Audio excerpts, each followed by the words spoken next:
just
Hello, Halflings! It's me, Jeremy Cobb. My pronouns are he, him, and you are joining us for Quarantine, a one-shot of the corrupted, raising money for Sad Girls Club.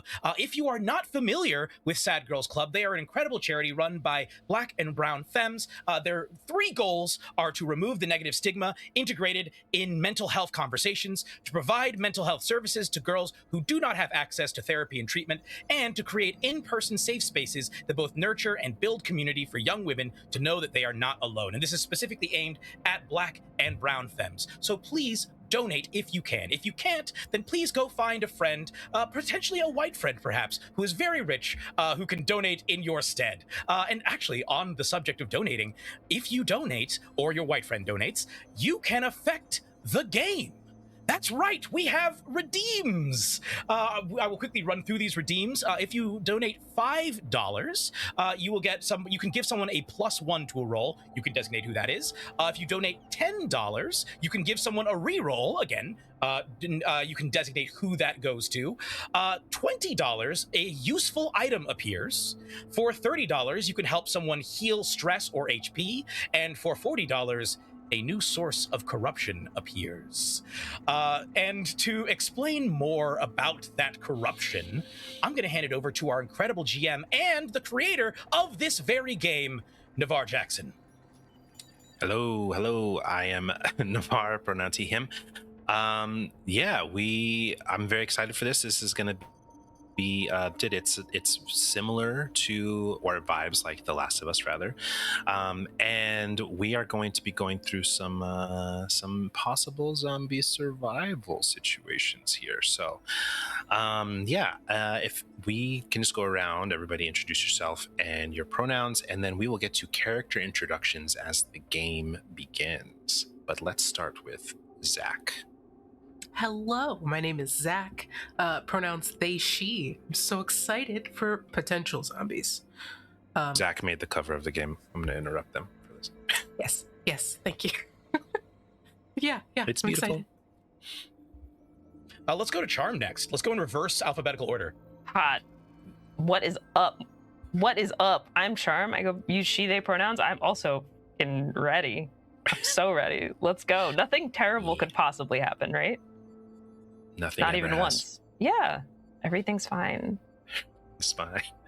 It's 2024, in the game. Everything's great. Everything's great. Famously a calm year. Famously. Yeah. And Amihan. Hello, everybody. My name is Amihan. I use a he, him pronouns. Yes, him as in the song. I love neo pronouns. Don't love zombies, but I love being scared in games. So that's why I'm here. Wonderful. Take it. Hell yeah.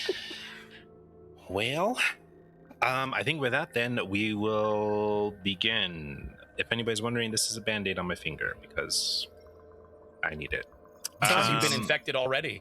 I've been infected already. I have approximately 2 hours and 59 minutes before things get bad for the stream. So, so our story is going to begin on April 2nd, 2024. It is about 8:45 in the morning, and we see a car driving through Cleveland, Ohio. It is a red Subaru Crosstrek. As that car is going along the road near Lake Eerie, we see up in the sky a plane. Planes not too uncommon, but this seems to have a different sort of smoke trail to it. Not that common jet white trail of smoke, but this seems to be black and billowing and more along the lines of the smoke of a fire. And the plane is getting larger as it gets closer to the ground, closer to the water, closer to a place where this plane should not be trying to land. But something is happening. Charm, why don't you introduce us to your character as they are driving down the road? Then I'll ask you for a roll. Amazing. Gorgeous. I love the anticipation of knowing a roll is coming right after this introduction, too. Right now, in the driver's seat of her so new 2024 Subaru Crosstrek in bright midlife crisis red is a freshly purple hair dyed automotive mechanic in the green jacket that should be a jumpsuit, but she just didn't care this morning. Right now, she just needed to get to work.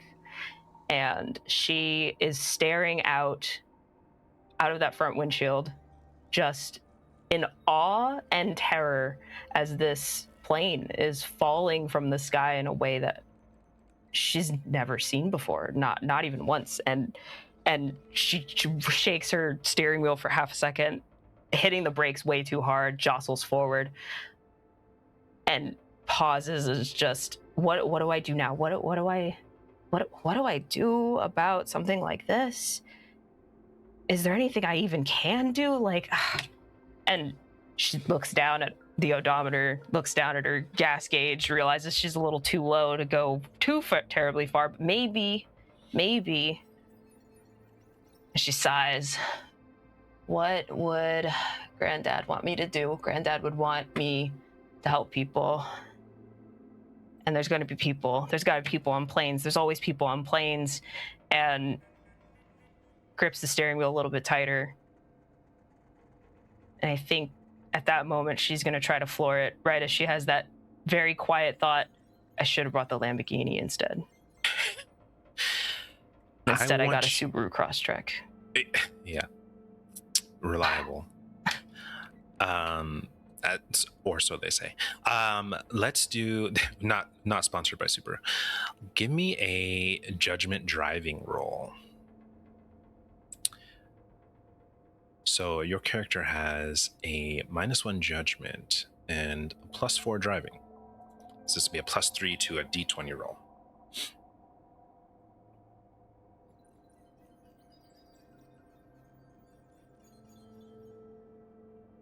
Oh, you are muted. We are looking at a solid 14. 14. So 14 is a partial success. I want you to click one stress. You stop and you think about what's about to happen as traffic is still sort of trying to move around you. And when you feel as you're watching this plane come down, you see that there's no way they're going to make it to the airport. It's coming down fast. You can hear the scream of the engine and whatever seems to be burning through the plane. It's hard to tell from this distance, but it appears as if something has struck it. And you see as it crashes down into the lake, a large wave of water splashes out. People who were there walking along the shore scream out in terror, and you have this sense of urgency to go find out if you can help. And you pull out, and as you begin to pull out, there's a truck that comes right by you, screams on its horn and sideswipes into you. You begin to move forward a little bit, and you pull off into the exit, the correct exit that you're going, but you know for sure your car is damaged. But there's a more pressing concern now. There's people down there, and you can see flames sort of spread out across the water. There seems to be oil or something spreading out along with it. People are on the shore, phones out, trying to capture any video footage of this, but it doesn't appear as if anybody is yet going into the water to try to see if there are survivors on the plane. Oh gosh, Olivia she's still screaming out of her window, well, get the fuck out of the way then. If you don't want to be on the road, don't fucking drive. And already peeling out, she's driving as fast as she can. She's literally going completely off-road towards this lake as fast as possible. Does not care about the mud, does not care about the mess. Briefly cares a little bit about the damage, but it's okay. We'll survive, we'll repair it, it will be okay. Something's more important. Though she does check the rearview mirror at least a couple times to see if there's anything too bad. Checks the side view real quick, but it's all right. It's fine. We won't focus on that.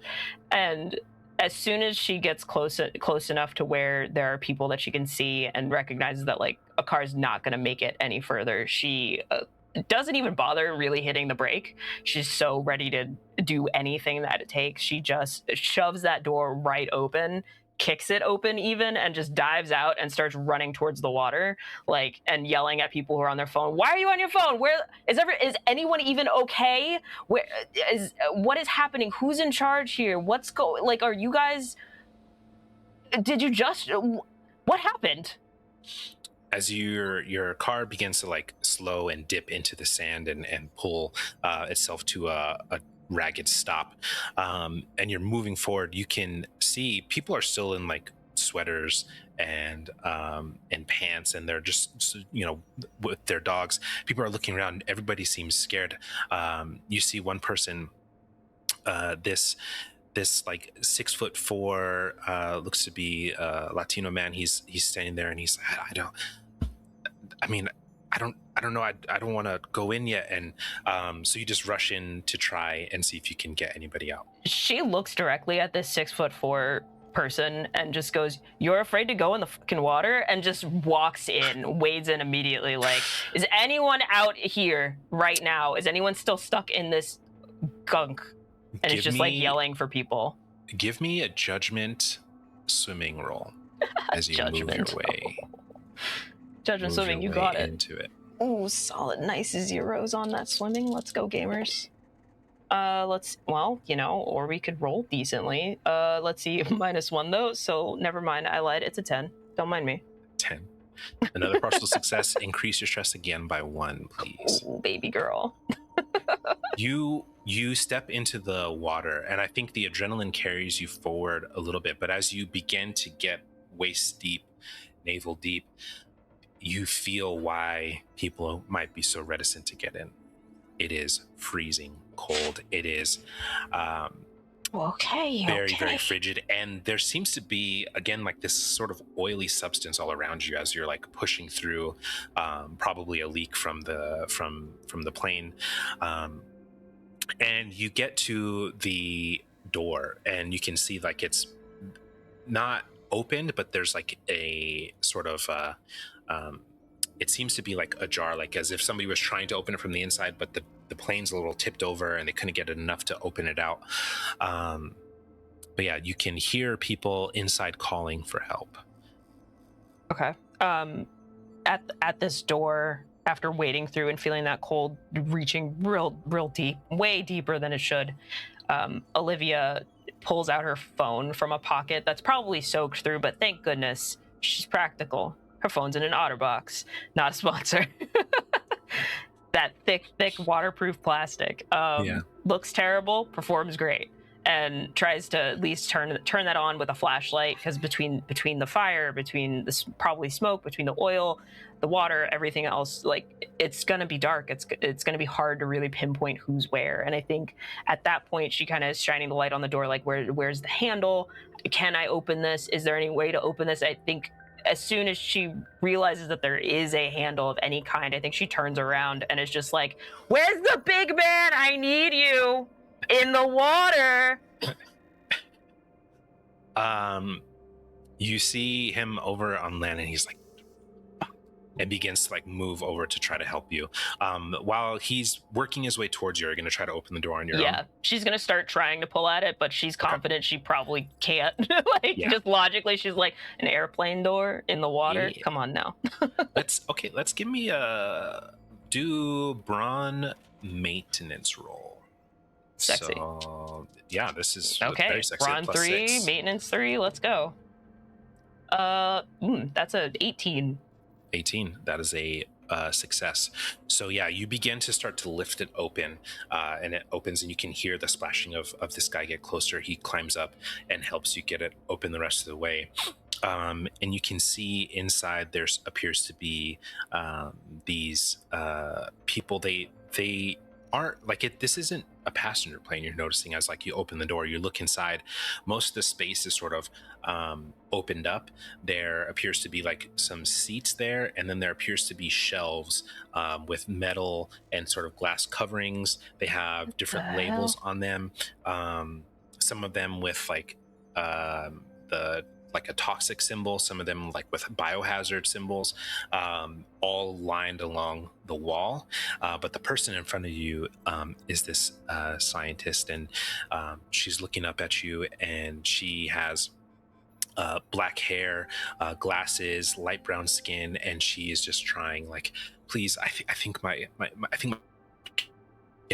can you Yeah, no problem. And Olivia immediately, like, she takes the briefest of moments to take in the fact that this is not a plane full of people so much as a plane full of dangerous things, and isn't sure what to make of that. She doesn't have the foresight or the capacity to really process what that might mean for herself or others, other than that this is unsafe and this person needs her help as soon as possible. And wades over to this individual on the floor or before her in general, and starts trying to use the flashlight to get an idea of where that broken leg is. Is it crushed? Is it something? And it tries to put an arm underneath this person to help keep them stable. Turns towards her new ally, so to speak. Just like, can you help, please? More hands are better than no hands. up on the side of the plane is going to sort of reach down to help lift. Go ahead and give me another roll here while this is happening. So I want you to do this time. Let's go Brawn Athletics. This would be another +6 for you. Sexy. That's an 8 + 6. I can do math at 11:30 at night. 14. Thank you. So another partial success. That'll increase your stress by 1 again. Let's which go. I believe puts you at 3, correct? That does put me at a solid 3. All right. Things will happen when you hit 4. Yeah. And multiples of 4 moving forward. So, Put me in the stress mobile. you start to push up and help her up, and this guy reaches down and grabs her. He's able to get her arm, and as you're pushing, you slip as the water is starting to fill inside the plane, and you slip and go down under the water for a second. Maybe you open your eyes for a second, and everything just seems murky. Like, yeah, this is the lake, but the water's coming through. Like, is it the smoke? Is it that oil? Everything's a little bit murky in here. And you pop up out of the water, and you look to the side, and you can see that the pilot of the plane is still in their seatbelt, and they're awake, and they're trying to get out of it, but they can't seem to get past that position. Water in here is filling up pretty fast. Oh God! Oh, that's vile.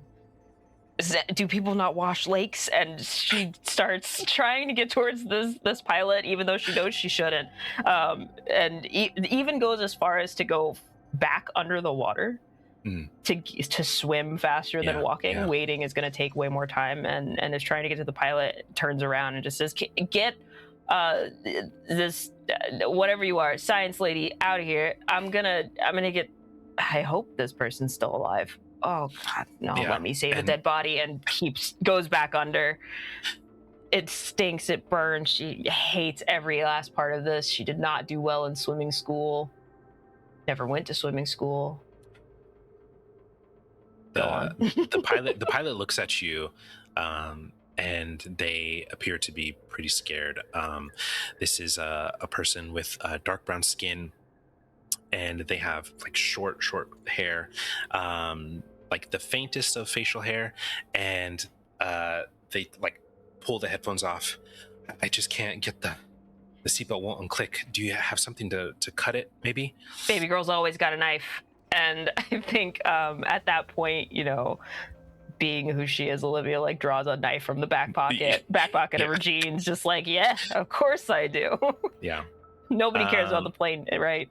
Yeah. Great. For science, is this like a multi-tool knife, or is this like I think it's a pocket knife. Like a pocket just like knife? folded Okay. in the back pocket Yeah. in case of problems. Yeah, for sure. Though in her heart, she was expecting it to be used on people, not necessarily seatbelts. But if it works, it works. But if it works, it works. And I think jams that blade underneath the seatbelt as best as she can without potentially hurting this pilot. Though at this point, water's filling up. Yeah, Water's filling up, and it's getting cramped in this pilot's cabin, if you will, or whatever that's called. Let's give me a judgment melee weapons here to effectively cut this seatbelt before the water fills in this space. You got it. I love being asked to do judgment so much with so negative judgment. Hey, so how do you feel about a 5 right now? That feels great. Cool. Yeah, Phil feels good. That was a 3 on the die? Yep. Okay. Just a reminder for everybody here, if you roll a natural 1, that is always a critical fail. If you roll a natural 20, that is always a critical success. 1 or below, if your modifiers take you below that, is a critical fail, and 20 plus is a critical success. So with a fail, increase your stress by 2. Yeah. You go to 5 stress. Sure do. And you are going to take an immediate condition. So I want you to mark conflict point 1. The condition you take here is called falter. When you falter or hesitate, causing you to waste precious time. Ooh. Do only one action on this turn, or hesitate during your response in the narrative situation. So I'll let you decide how that's going to look. But you did fail, so you're going to have to try again. But what makes you falter here in this moment as you're in the cabin? I think Olivia was feeling a bit cocky. She was feeling a bit brave. Like, this was going well for what it is, right? She's not dead yet. That's A+, 10 out of 10. And I think the shock of remembering that this plane isn't a passenger plane and something else is going on, the fact that she did see that it took damage beforehand, the fact that she has to do something now or else is starting to impact that lack of judgment. It's starting to actually start to seep in. She feels that tightness in her chest of like, oh, if I wasn't here, or if I mess up right now, somebody else could be gone. There's somebody right here in front of me who could be gone. And I think that falter moment is that she goes to try and cut the seatbelt, really like gusto, ready to do it, like fuck it, we ball, and slips and actually does nick this pilot in the gut, like ever so slightly, just enough that she can tell there's blood in the water now that shouldn't have been there. And me out loud is just like, oh shit, sorry. We will get you out of here, okay? Okay, just sit tight. The water so is you getting can't do closer anything else. to your chin, and the pilot is like tilting their head, trying to keep out, and they're grimacing in pain, having been cut. Just please, just get me out of here. I will. I promise. You can try again. I'm gonna have you do empathy. Ooh, okay. Melee weapons this time, as the stress of the situation is starting to affect your confidence. Dice don't hurt me. And before we find out the results of that roll, I have to keep you all in suspense because, folks, we just hit our donation goal. Our fundraising goal just hit it of $500. Yes, thank you so much to everybody who donated. Thank you, everybody. $500 now for Sad Girls Club. And folks, the road doesn't stop here. We're actually raising the goal to $750. So please, as you can tell, we are in desperate need of help. I don't know what you're talking about.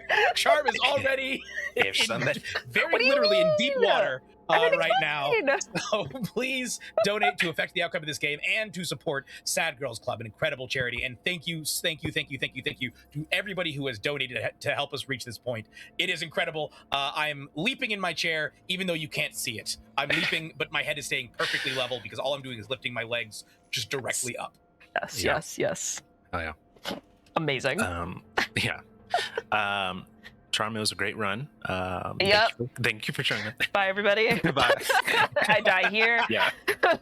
I'm doing my Please part. donate to save Charm. Please donate to save Charm. Donate to kill me faster. Yeah. No. Okay, so did I give you a thing to roll? Yes, it was empathy and melee weapons. Yeah. And we're doing better. That is a 19.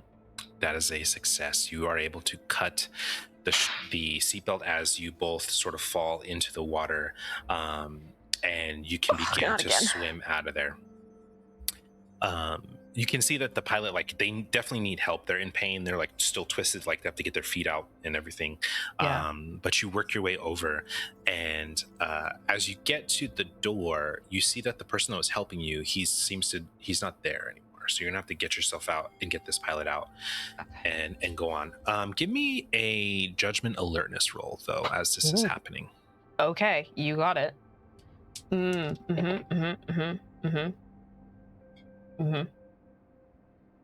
Cool, that's a 10. Before That you is say another- what happens, Navaar, I have to ask, because we've received donations, Yeah. we True. do have an unspecified +1 to a roll and a re-roll and 2 useful items that become available and an opportunity to heal. Okay. Because none of these were specified, technically speaking, all the ones that would be usable by us are up for grabs. Okay. So, Yeah. Charm, if you want to +1 Guys- to a reroll, or if you want to, like any of those. I Yeah. feel like a +1 is probably not going to help me. It's not gonna help you. So Would a I think reroll help? I will. If it's cool with the team, I will use a reroll. Babe, live, Yeah. live. Live. Okay, 12. And that is still a partial success. Let's go. What a 13! Put me in a ditch. No, it wouldn't. Okay. There is an opportunity to heal, that's all I'm saying.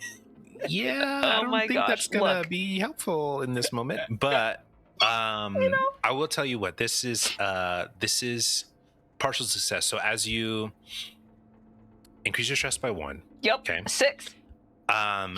I will tell you what happens as you're getting out. So let's do a real quick brawn swimming to sort of, or brawn athletics, whichever you prefer, to Yeah. get this person out of the plane into the Cool. water. We'll do athletics because you'll Okay. never guess what I have pointed. That's not swimming.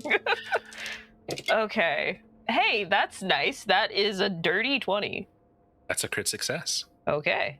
So you are able to push the pilot out. The pilot gets up onto the side of the plane. The water's getting level now, so they just sort of start to swim out, and you begin to swim out as well. And as you see the last remnants of space leave the plane, the air in it be pushed out by the water rising inside of it, you see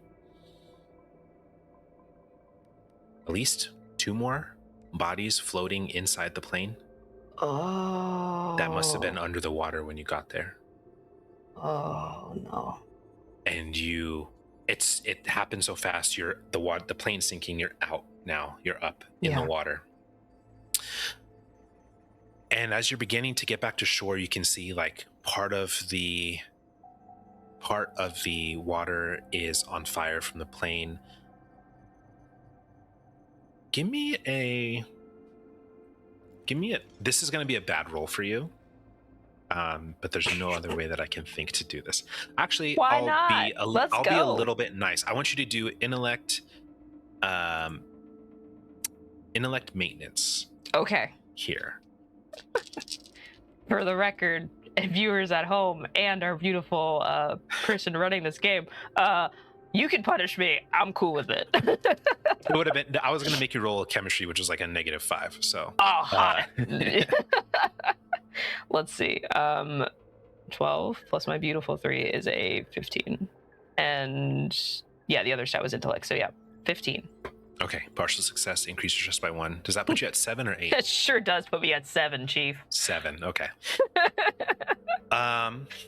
If anyone else does it as bad as me, I'm gonna be so happy. Everybody do bad, please. You begin to get out, and you notice that the one thing you notice, like the water, the waves, all of this, like maybe it's the plane and the heat from the plane, the waves, and you're freezing at this point. Your body starts to feel numb. You notice that something seems to be off. Like, shouldn't all of the oil in the water be on fire? Yeah. And as you think that, you begin to feel yourself get pushed back away from the shore. Not as if something's grabbing you and pulling you away, or at least not like a physical something, but the water is pushing you back. You are stuck in some kind of rip current in this moment. So the last roll that I'm going to have you do for a while is a vitality swimming roll. Yeah. That's good. This is fine. Everything's fine. Okay. That is a 24. I did roll a 20 plus the That 4 is for the vitality. a crit success. Somebody in your life, or maybe you saw a YouTube video, taught you when you are stuck in a rip current, you swim sideways and get out of it. Yeah. And as you Okay. get pulled further and further away, that is what you do.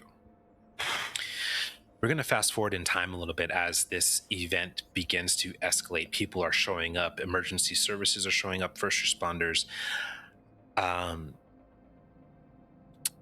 The response here seems to be driven by obviously a plane crash, but there's an additional concern that is on the lips of people that are seeing it. There, a rumor of this being some type of scientific plane was carrying, some kind of new virus or biological horror or something inside of the plane. Why was it hit? What hit it? The news begins to cover it. They think that they can link it somehow to events that, or rather an event that happened further in New England, where maybe this plane got clipped and part of it broke off. They talk about some fire in a small town in Vermont, and they say that the plane continued to fly trying to get to its location, and this is where it appeared to crash land. Eventually, the CDC, or quickly rather, the CDC gets wind of this, and they send out their PR team to the scene. In a large Yukon, black Yukon, unmarked, driving quickly to the scene is the head of PR. What did I give this? Tanner Redfield, driving, and he looks over and says to his intern, okay, the biggest thing we're going to do here, we're just going to try to calm people down. We're not going to give any sort of concrete information. We just want to make sure everybody knows what's going on. We got to get containment. We got to try to encourage anybody who is involved that in the scene to come in to, be inspected and possibly quarantine if they need to be. That is always a scary thing for people, but we just want to make sure everybody knows what's up so we can sort of handle it. But I'll do the talking. Just, please help me get whatever I need. And Amihan, who is he talking to? Tanner Redfield is talking to Iris Hall, who is shadowing more or less for him today. She's sort of silent, looking ahead, nodding their head, and as he's reciting this long list of things to do, she pushes her glasses up on her head. They're a little bit poorly fitted, but that's okay. We'll get that fixed when we get back home. They have brown skin, very short curly hair, and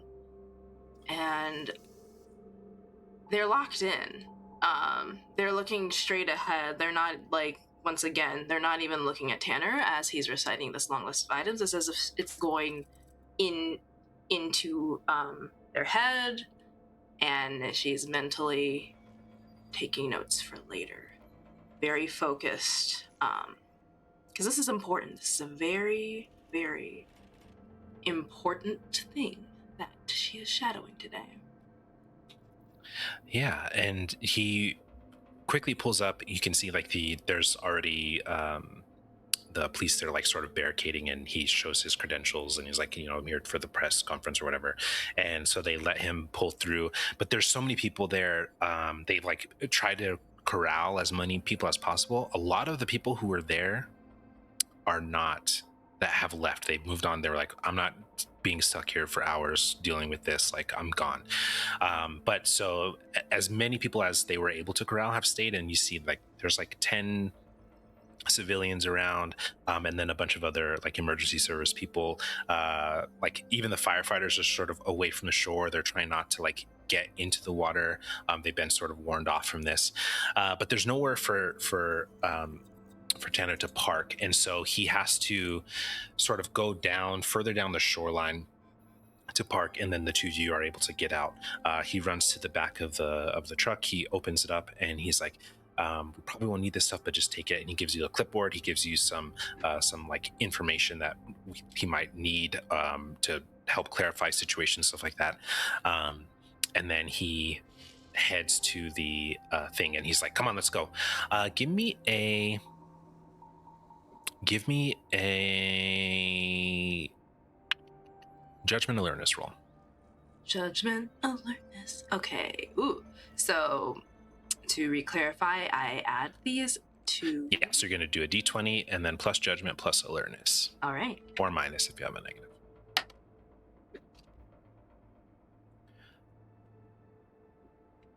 Well, okay. So that was that's a 3 on the die. But with judgment and alertness, That's, that 10? brings it to, 10. Okay, so increase your stress by 1. Yeah. So you I think as you're like getting pretty far away, you look back quickly for some reason, and you notice that the trunk of the Yukon is still up. You're too far like to like run back now, and you know Tanner would lose his mind if you weren't like next to him to do this thing. But it's something that you noticed. Okay. All right. Wouldn't be the first time I fucked up, but that's okay. Iris, no, you didn't even open it. You should have known better. So you see as you get to the like where the press is at, he walks up, and they're like, "Oh, okay, let me get you fitted." They put the little body mic on him, and the journalist is there, and she's like, we have sorry, I keep forgetting his name. We have Tanner Redfield here from the CDC. Mr. Redfield, can you please explain the situation? And he's like, well, at this time, we don't really have exact answers. We do know that this was a scientific flight, and that was flying over northern US, where we are unsure at this time what the mechanical failure is that happened that brought it down. I have been reassured by the military that this was not an attack on the plane. So we're just, right now we just want to make sure that we get as many people into a quarantine situation as possible, just so that we can make sure that nobody has been nobody has been exposed to anything within the water, within the fuel, anything like that. So please, if you were involved in saving any of these people, just please come forward and let us know. It is the best way for us to keep as many citizens of the United States safe as possible, please. And he sort of goes on about, like, he does a lot of PR speak to try and further soothe the situation. But yeah, let's give me I want you to give me an intellect. Give me an intellect alertness roll here.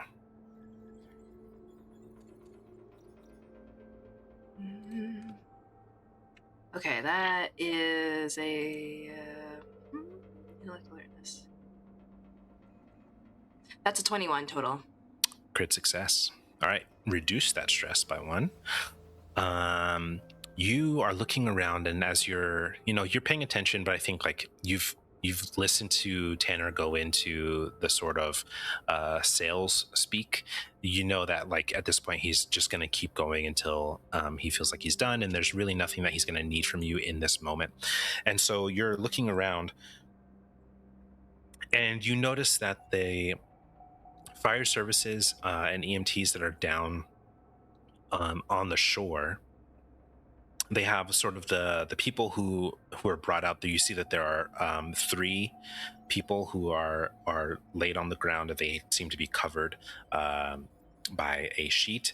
You see that there is they're having this conversation over that. You see that the fire services is like they're working on getting the fire out of the oil in the water. And you can see that there's a couple of them just like talking and pointing at the side, and like along the shore there seems to be more oil like that's on the shore and in the water that is not, it's not flammable in that same way. It's not catching fire like the oil is. And you are noticing from this distance that like there seems to be some kind of confusion about this. Tanner begins to sort of finish up, and he's like, at this time, again, if you have any information on anybody who's involved here, they are not in trouble. We just want to make sure that they are healthy and safe, and we want to be able to just confirm that before people move on. He thanks the journalist for the time, and the 2 of you begin to walk back.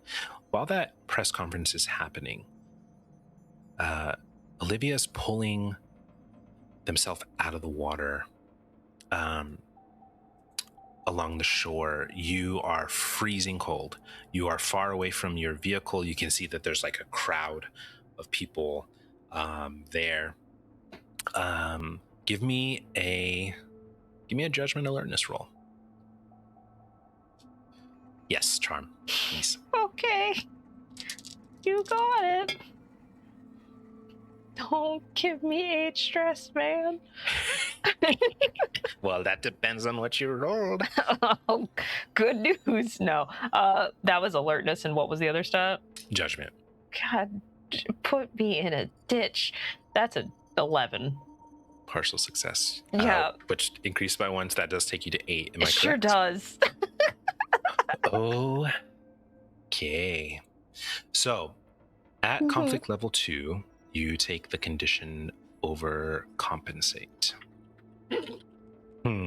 So this is either roll a single action and reduce the degree of success by the next lowest, or this could be as simple as telling too much truth or too much of a lie or something narrative.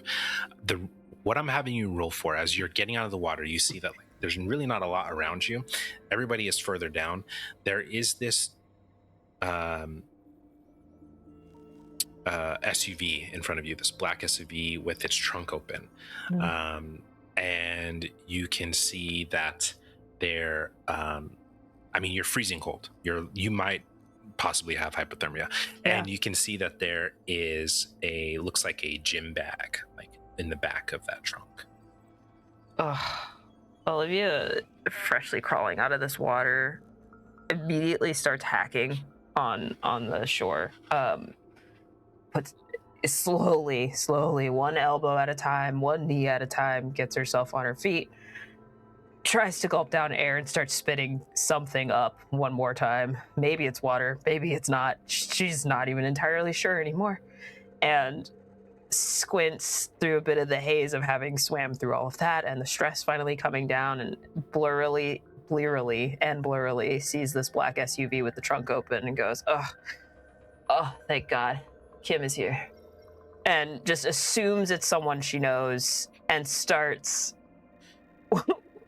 cautiously wandering towards it. Actually, it's not even cautiously. It is a horribly quick but gross wobble. It is not comfortable. It's like a creature moving at the slowest possible pace. And eventually slams her body against the back next to where the open trunk is on the window. And it's just and still has the gym bag. Always go to the gym, Kim. And goes around the back and looks at the bag and finally goes, that's not Kim's bag. Who the fuck bag is this? I don't care. And just unzips it, tosses everything out of it, doesn't even look, and legitimately throws the bag itself around her shoulders like a jacket, and it's just it's closed right now, I don't care. Leans back, switches the gym bag again so it's over the head, and it kind of forms a really haphazard tent over her body, and then just slaps her hands against the top of the trunk, and shoves it down as hard as she can, throws her hands in her lap, and just, okay, all right. Step 2. And turns around and goes, whose fucking car is this? Give me one other roll. Let's do judgment driving roll. Sure thing. Don't be lower than, I don't know. Okay, or you can do that. That's fine. Cool. So that's it. You stop. I'm waiting. Yep. So 3 plus 3 is great. That's a 6, and 6. then subtract 1 for my judgment, so a solid 5. Yeah. Increase your stress by 2, please. Yep. Please donate to Save Charm. Yeah. Please donate to Save Charm. For a small donation of $5, you can save my life. You just don't notice anything. I think it's just one of those situations where you're so just like, I need to be warm. I need to be dry. I need to be warm, dry. You're so discombobulated, you don't realize you dropped a towel on the floor and you're just using the gym bag, which is like polyester material that's not keeping you dry. And you see yourself you're looking at your shadow. What you don't notice is that there are other vehicles approaching from behind you. And that's when Olivia throws up. Oh no. As that's happening, Iris, you and Tanner are walking back to the trunk. I'm not going to make you roll for it. You notice the trunk's closed now. Iris doesn't say anything. Okay. Iris just nods and goes, whoever did that, thank you. All right. Perfect. Let me then give me a judgment awareness. This is the most common roll in this game, but let's have you do another one here.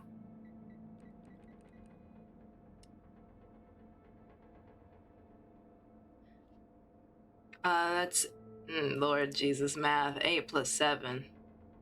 Is that 15. 15, yeah. Yeah, partial success. Oof. You can use the +1 to get you a regular success and not take stress here. I'll use that. We got them. I'll use it. Thank you for the donations. Keep them coming and keep these people alive. So that is a success, no stress there. As you're walking up and you're like, oh, well, I'm not going to mention, like, whatever, it's not my truck, like, it's not my car, the trunk's closed. You hear the sound of somebody vomiting. You hear the sound of, like, somebody shuffling on the back end of the trunk. And Tanner's on the phone now, and he's, like, talking to somebody in the CDC. He's like, oh yeah, it was, easy peasy. We'll just get this, figured out. You make sure you have your team ready. We'll be ready. And he begins to walk towards like the driver's side, and that's you're looking on the passenger side corner, and you don't see anybody there. You assume there's somebody on the driver's side corner or behind the vehicle. Wait. Tanner. What? Hey, hang on, sorry. Somebody's expelling something. Jesus. All right, yeah, let me call you back up. I'm just gonna get in the truck. Hey, you can't be, this is a government vehicle, and walks back there. And Charm, you hear this person approaching you. This white man, he has short, he's got the quote unquote Travis Kelce haircut, which is just a fade for white people, and he walks around, and he's like, can I help you? This is a government vehicle, you can't be, is that my shit? Did you open my gym bag? Olivia's on her knees, like hands on her knees while being accosted by this person, turns around, just holds up one finger and just, hold on, there's a lot of water in this body. And it's not supposed to be this much water. Who put this much water in a lake? He like, who are you? He reaches down and picks up his clothes and like feels it wet, and he's like, oh, are you fucking kidding me? Oh, I'm sorry. Are you the one sleeping with Kim now? Who the fuck is Kim? She's got this is a government vehicle. SUV. Oh, it's one of those. I think Iris kind of sees what happened and sort of like puts down like the pen and the paper. Is the towel that was dropped on like the ground somewhere? Yeah. Yeah. So Iris just kind of quickly picks that up and kind of Iris is comically small. Squeezes past Tanner and then just kind of wraps Iris awkwardly and is like, it might help. Thanks. And Olivia is remarkably large for a woman. Like, she's kind of built, and she's kind of almost 6 feet tall. She's like Megan Stallion, but muscular. And it's just like, thanks. That actually probably help. It's probably whatever. She takes the bag off of her head, right? Because she's using that as kind of like a makeshift thing. Like tosses it on the ground. It's like whatever gym jockstrap smells in there. Thank you. Towel is better. Sorry, I can clean up the puke, but it is outdoors, so probably better to leave it for the critters. No. Just never mind. And Tanner walks over and he begins to pick up all of his stuff and like throw it in the bag. He's like daintily holding there are people around the corner. Olivia bends down, like hands and knees. This is how you shouldn't talk to a short person meme. She does that to him, and it just goes, "Are you really worried about the shit in your bag when there are people dead in the water?" Which is on fire, by the way. Did you notice it was on fire? Yeah, emergency services is here. All of that's taken care of. That's not. Oh, okay. That is not my job. That is not a thing that I can do. Cool. Right. As he says that, you see that there appear to be 3 military vehicles that pull up and around the SUV. This broad, tall man gets out. He says to all of you, he says, "I am sorry, but were you in the water helping with that crash?" No, I just got back from a pool party. Listen, this is a very serious situation. I need you to let me know. We picked up a man who described somebody that fits your description, and I want to make sure. Were you in that water? Okay. Yeah, I took a swim. I found a lady scientist pilot. I hope they're okay. I kind of stabbed them, but they should be fine, right? He looks to the side as other soldiers are getting out of the vehicles. Both of you give me an empathy alertness roll. Got it. Actually, empathy insight. Excuse me.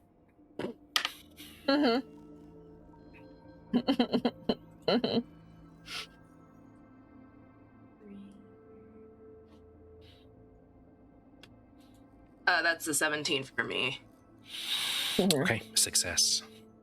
Thank goodness, because you never to guess what I have. Natural 1? Nope, not a natural 1. Okay. A natural 3. Natural 3. Okay, man. So increase your stress by 2 again. Girl. Does that take you to 16? Don't ask me questions like this when I can't 12. do math. No, I'm kidding. What is your... Yeah, sorry. My third set of 4. Yeah, your third 12. red box? Yep. Okay, so 12.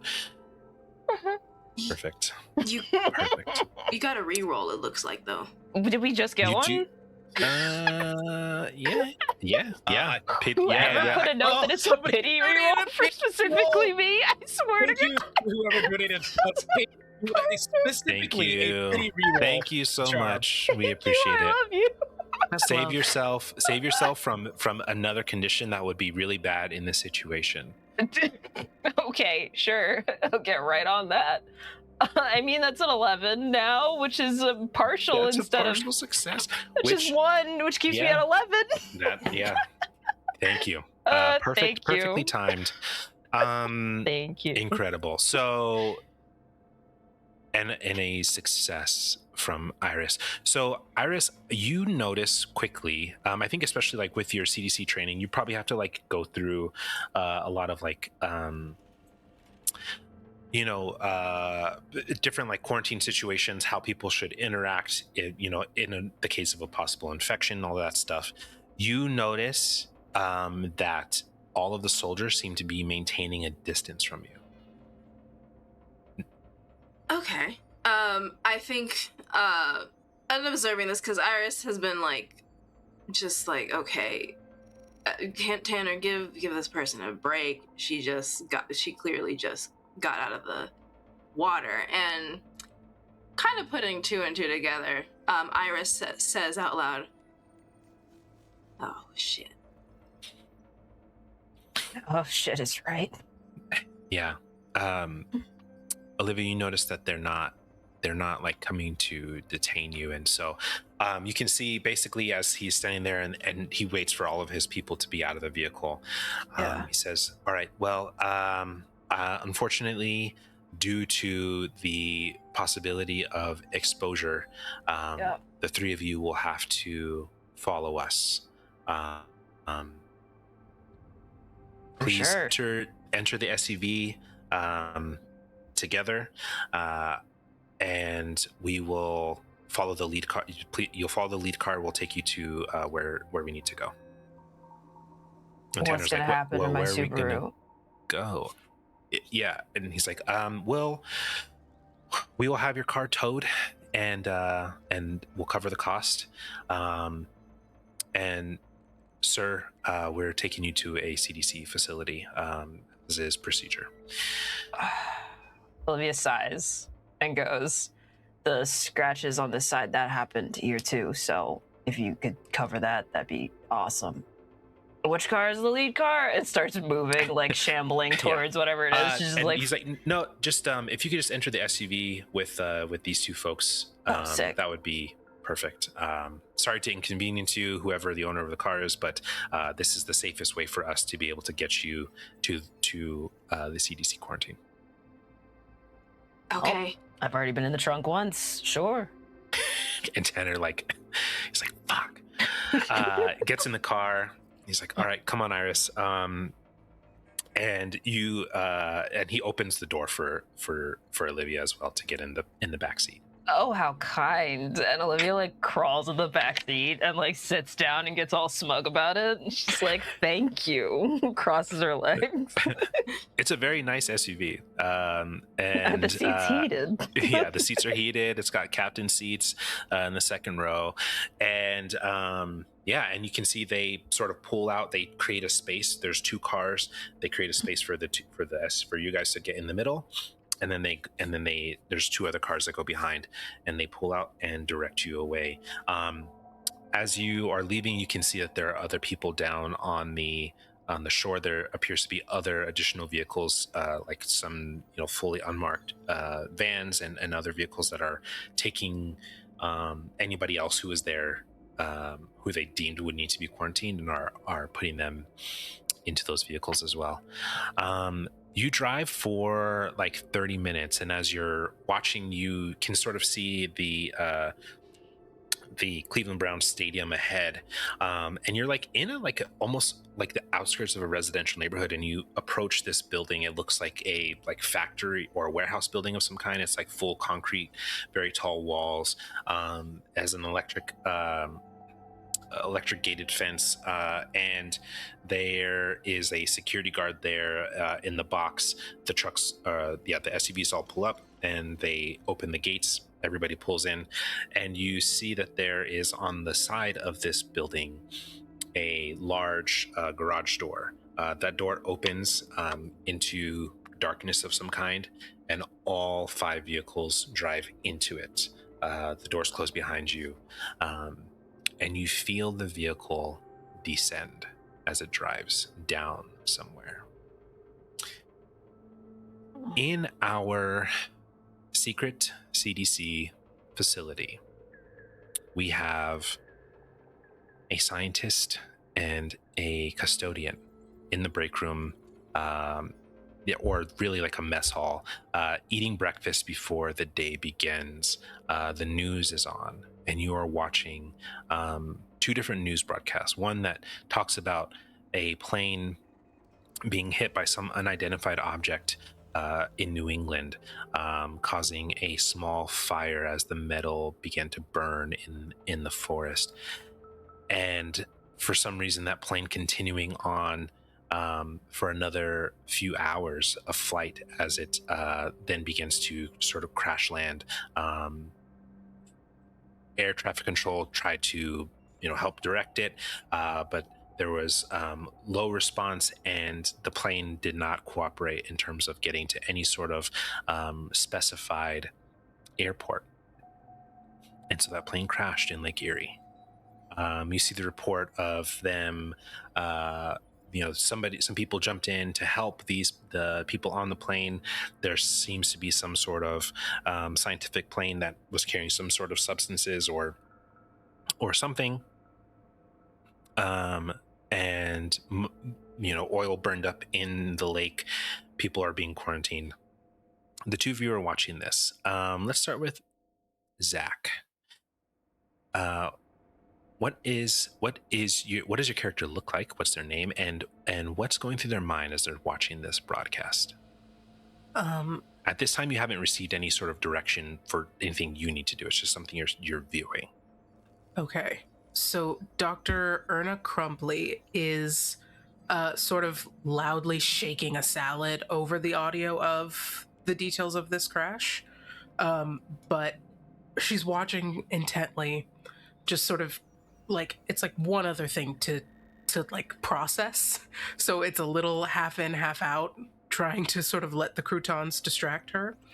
But she is sitting in a chair. She's got like a very old lab coat on, very, very much stud and stem.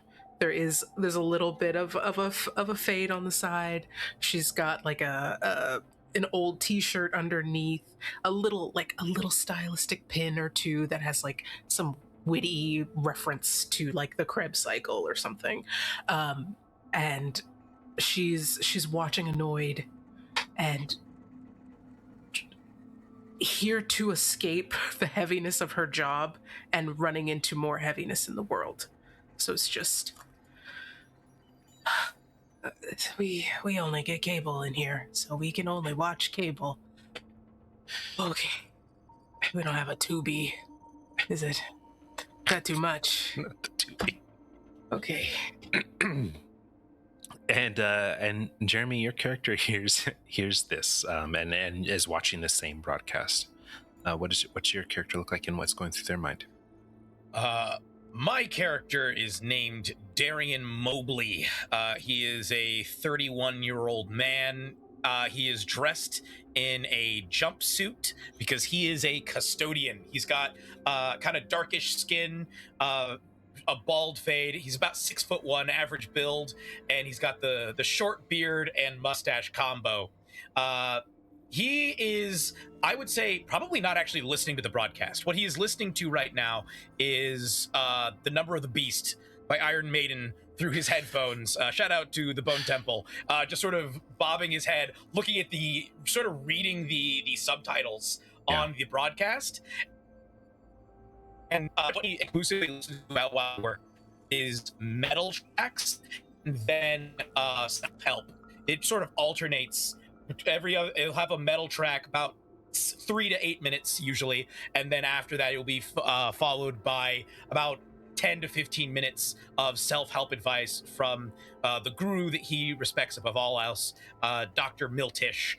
And right now he's on the metal part of the cycle, so he's just sort of bobbing his head, rocking out to this, trying to get into the zone, thinking about not only the amount of work that he has to do today, but also he has an exam coming up pretty soon. He's currently going to school for criminal justice. He's hoping to get a criminal justice degree. But upon seeing the scientist, who's, I'm not sure if he knows Erna's name, but if Dr. Crumpley has like a name tag, upon seeing Erna's lips moving, he would take off his headphones and say, sorry, what was that? Did you see the crash? Yeah, it looks bad. You know what? Yeah, man. Yeah. Did you see anybody? Did you know anybody? Do you have any other? Maybe a couple. No, I didn't know anybody in the crash. All right. I feel like. Are you okay? You seem mad. I mean, I that's a complicated question. I am in that we've been here for a few years, and the only thing we can watch is the news. And I feel like we're the news now. It's almost redundant to be. Anyway, I'm all right. Dr. Crumpley, I don't want to speak into your life inappropriately, but have you considered that the peace you seek is within yourself? And if you haven't found it, you need to get on that journey, get on that treadmill, and start that journey to find it.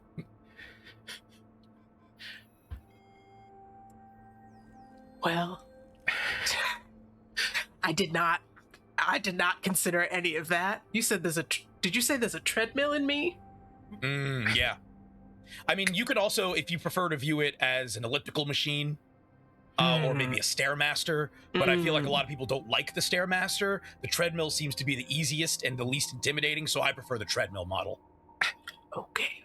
And in concert with the discussion of steps, you hear the heeled footsteps of your boss, Director Dr. Sasha Hawthorne. She is a 5'6" Black woman with natural hair pulled back. And she's in her 40s and she's gorgeous. And she walks in and she looks at you, Dr. Crumpley, and she says, "Hey, I just got a call. I need you to head up front with me. We have people coming into the facility." And you know this to be a rare occurrence, and only under the most critical of conditions would somebody be brought here specifically to this site for quarantine. Okay. In this moment, after being asked to choose between a treadmill and an elliptical inside of oneself, it is a boon. She looks back to the custodian and just, I think if they've worked together long enough, we'll just put the headphones back over their ears in a sort of, this is the kindest way that I could touch you right now. And take a step back. I give you put my hands together and nod. And they sort of swallowing it, bows, and says, absolutely. Absolutely. Does this have anything to do with it? And is pointing to the TV still going. Yeah, Dr. Hawthorne, she nods. Deep ancestral sigh, and she goes, "Yeah, I don't know what it is. We've got our work cut out for us. Hell of a way to start the Tuesday, but this is, we got to figure out. They've been exposed to something, and from what I can tell, just based on the preliminary reports from the emergency services, there seems to be some sort of substance in the water. Looked like oil, but didn't burn like oil." And there also appear to be other biological or viral components on the plane as well that possibly were released during the crash. So, yeah, we just got to make sure everybody's healthy. And she calls over a intercom. She pushes a button and she calls over the intercom, and she says, "Dr. Payton, if you could get quarantine rooms 1 through 4 open and ready, we have patients coming in." And you hear like the sound of like a rolling chair, like, yep, you got it, boss.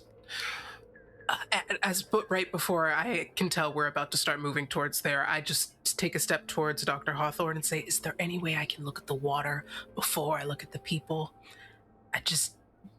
I'm a wastewater epi. That's what I do. I can study the water, but the people, they talk and they make noise, and that's harder." Yeah, they are bringing samples, both the water and the substance in the water. That'll be here as well shortly after these people arrive. But she kind of like looks around conspiratorially. You're in this underground facility. It's large in the sense that like there, it's not like miles and miles of rooms and stuff. But you guys have all the space you need for your different labs, and for these quarantine rooms to be available, and dormitories as well, because this is where you sleep 5 days a week. And but there's other scientists here in the building, and she's like, but look, I'm honestly, I trust you to be able to like handle the procedure correctly, and I don't want to deal with anybody else right now, especially Dr. Peyton. And Dr. Ezekiel Peyton is the sole mycologist here. He basically was a kid who played The Last of Us when it came out, and went to med school to become a mycologist. And because of The Last of Us, like even being an imagination of a threat, the government decided, what if we just had somebody here that could like actually get ahead of this in some way? So his job is to just make sure fungus can't infect people, and to test that as much as possible. But because of that fact and like the nature of him being hired, many of the scientists don't respect him. He graduated. He's a doctor. He's got his PhD. He's very smart. He's young, and people resent him because he was hired because of a video game. So, including Dr. Hawthorne. And so she's like, look, just come with me. I know this is not like your gig, but I could use the help just to make sure that everything's fine, and it would be good to have your eyes on this as well. Okay, you're the boss. And so so you two head up, and you go to like, there's a sort of triage area, if you will. You pass through these airlock doors, and you get out to the outside, like sort of parking garage, and it's dark. It's like lit by a few small like overhead lights, and you see these military vehicles with the National Guard all stepping out, and they go over, sort of tap on the window with a gloved hand to Tanner, and they're like, all right, everybody out. And Iris and Olivia, you are in this dark parking garage with the military, and you see two people in lab coats. Man, It's my first day on the job, and your first day and you got the nice car. That's nice. That's really kind of them. Well, wins and losses. Now I'm here. That's Hi, true. everybody. What's going to happen to me and to everybody? Hello. Dr. Hawthorne says, so right now we just want to make sure none of you have been exposed to something potentially harmful, especially something that could spread.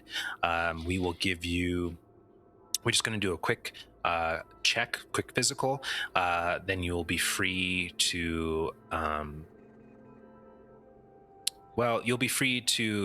move about the quarantine room.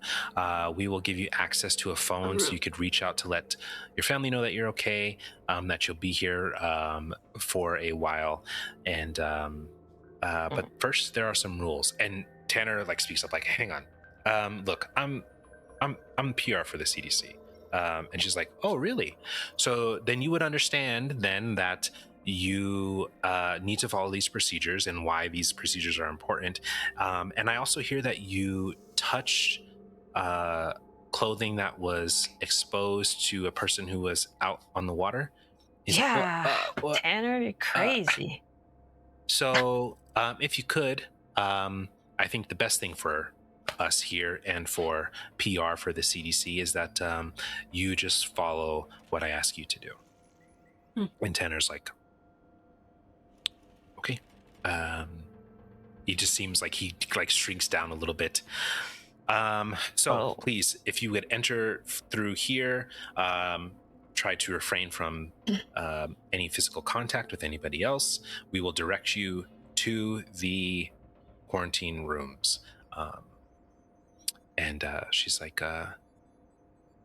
Dr. Crumpley, could you follow behind, just make sure everybody gets through?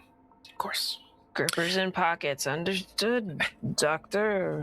I have a question, and Olivia's following while saying this, and goes, is there any way I could get a drink of something that doesn't taste like lake and/or oil and/or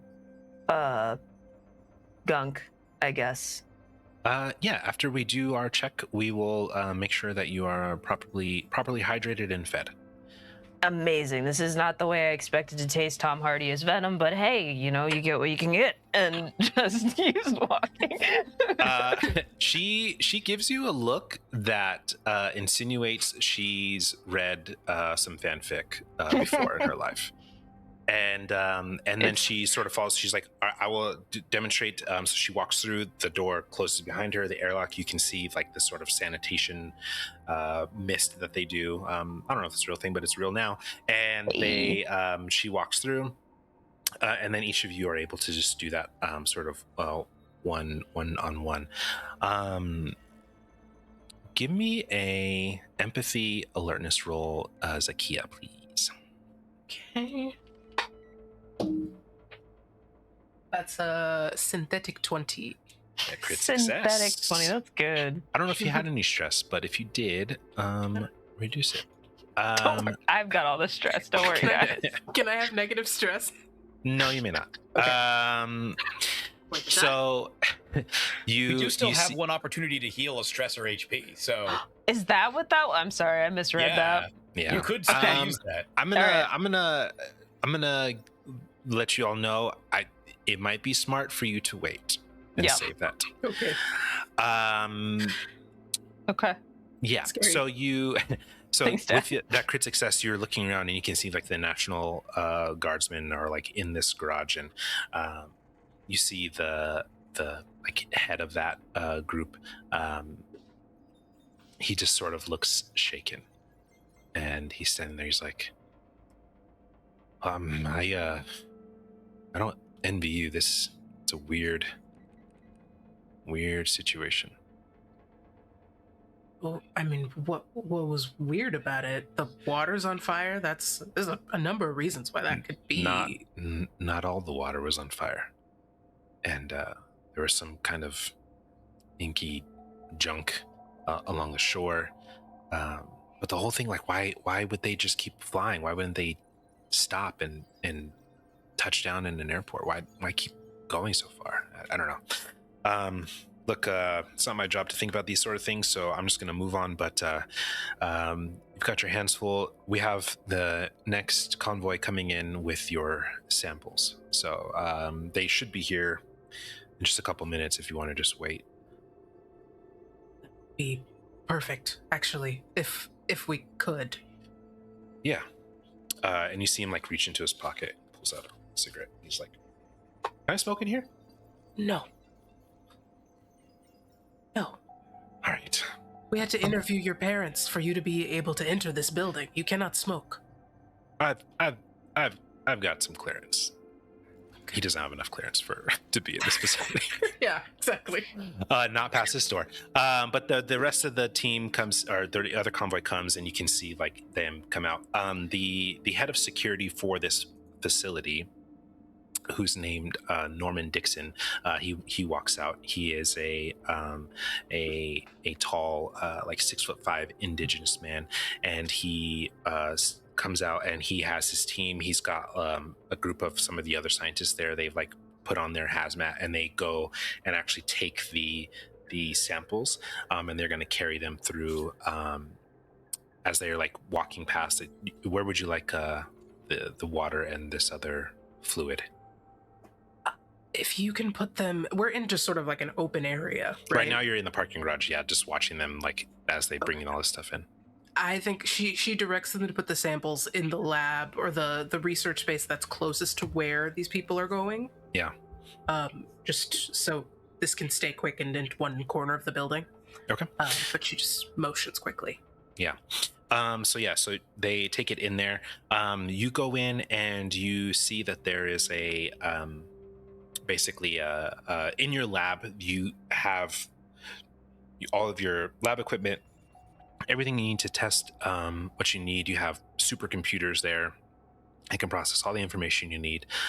You can see that they have like these specialized containers they put against the wall, and that's where they are holding the water and this other liquid for you to test. And then you have a side window that allows you to see into the quarantine rooms as they like are in a row together. And in the closest quarantine room to you is Olivia. What remind me of Olivia's pronouns? She, her. She. So Olivia's by herself in quarantine room 1. In quarantine room 2 is Iris and Tanner. And then in 3 is another group of civilians that were there on site. And then in 4 are the bodies of the people who passed during the crash, the scientists that are there. Okay. Jeremy, give me a judgment alertness roll. All right. I'm not good at either of those things. The best. Yeah. Well, I'm okay at alertness, actually. All right. Let me see. Okay. Natural 18. Okay. I do have a -2 to judgment, but I have a +3 to alertness, so a 19. Okay, a success. So with a success, you are watching all of these people come through, and I mean, you clean this facility, you maintain this facility. These are rooms that you've in. How long do you think that? How long do you think he's worked there, Dwayne? Darian's been working here Darian, probably. Yeah. I think he probably has had this job for about 5 years, and has only recently gone back to school. Probably in the last 2 years, he's been taking classes part-time. In the 5 years that you've been here, you haven't seen more than one of these rooms ever used, and that was one other time. So you clean them to make sure that they're sanitized.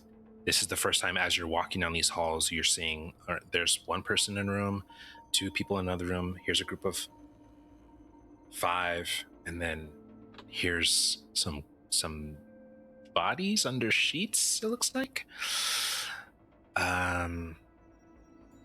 And yeah, so the bodies are under sheets. I'm not messing with the sheets. All these rooms are closed, by the way. Okay, so yeah, I'm gonna look in there. Yeah.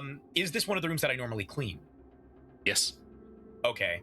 Well, if I'm on my way already in the process of cleaning, I might as well go in there just to see. I'm not gonna pull of it, but if there's anything dripping, who knows? It needs to be cleaned. So yeah. I'm gonna go in and look around real quick and start to clean. As you approach the door, the head of security, Mr. Dixon, stops you, and he's like, "No. Under these conditions..." I take off the Mr. Crowley solo fades out as I take off my headphones. Sorry? Sorry. Under these conditions, nobody is allowed to enter the room unless they are fully in hazmat, so... okay. Am I still expected to clean this one? Not until it's been cleared.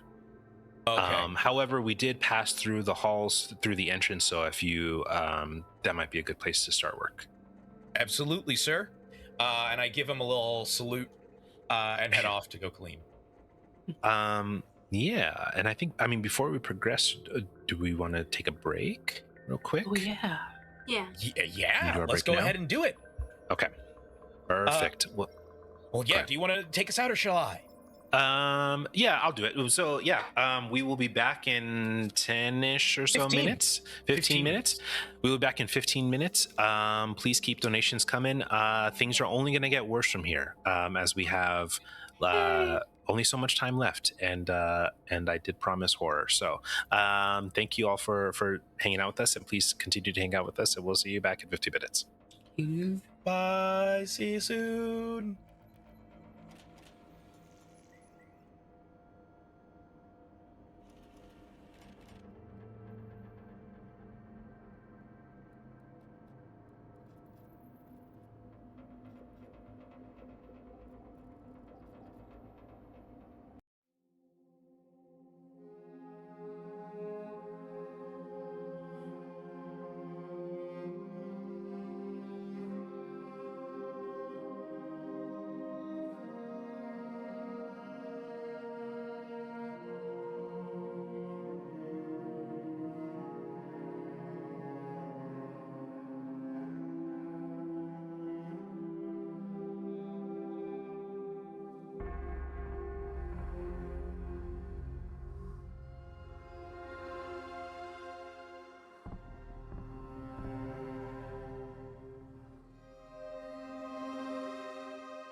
And we're back. Welcome back, everybody, to part 2 of our The Corrupted one-shot.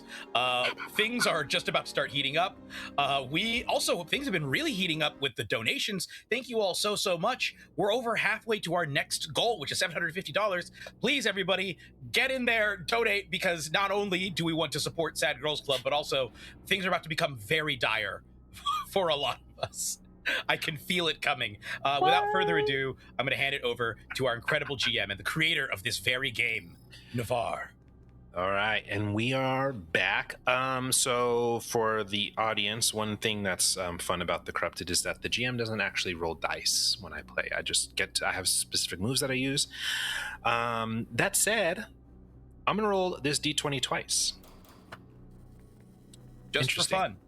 Has no bearing on anything. Interesting again. Okay. We'll get to that. So The best thing any GM can ever say: roll a die and then go, interesting. So another aspect of this game is that when after you have an encounter, you're dealing with stress as you're doing stuff. You're getting stressed when you fail, but after an encounter, after the adrenaline has worn off, that stress tends to hit, right? So I need Charm and Amihan to roll d12s, and I need Jeremy and Zach to roll d4s, please. Okay, but what if It's going to be a 2 for me. 2. Add 2 stress to your character sheet. Oh. 9. Add 9 stress to your character sheet. Oh. Hey, stress buddies. Speaking of 9, I got that 6. So together, Hey. that's 69. And Am I adding 6 stress? Yes, please. God, put me in a Zach? ditch. I rolled a 1. I'm okay. 1 stress. Must be You're good. nice. Yeah. Must be Must nice. be nice. All right, so yeah, you're in this room. I think that these quarantine rooms, they're set up to be like very sterile. There's a cot or multiple cots depending on the room. There is a bathroom. The bathroom has a door. It does not have a lock. There's a shower and a sink and a toilet in there. For Olivia, Iris, and Tanner, you are asked, and the other people who are quarantined, you're asked to go into the room. They like pass a set of scrubs through the little like window tray thing. You're asked to go in, take your clothes off that you're wearing and all your belongings, put them in a bag, which you will hand over, and change into the scrubs. You're welcome to you're welcome to shower, whatever, but please return your belongings before that happens. Just we're not introducing any other sort of contaminants to your clothing. How long am I gonna be with Dan? Well, it just depends. We haven't had a chance yet to do any of our tests, so we're gonna get started on that. Zach, you have access now to the water and to the substance that they brought in. Why don't you give me? You're good at science stuff. I got science. You got science stuff. Let's do. Oh, that's fun. Let's do.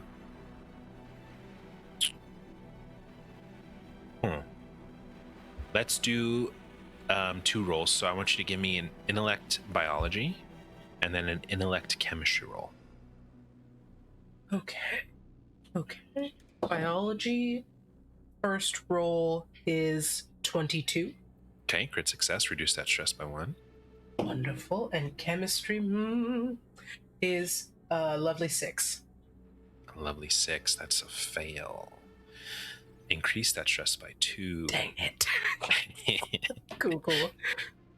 Does that put you at 4 or when you rolled the stress before? Did you hit 4 or 8? You didn't go that high, but No, I only had 1 stress, and then Okay, I that's lost it and got 2. Yeah. Okay, perfect. Cool. So I think as you're going through this, you're looking at the water.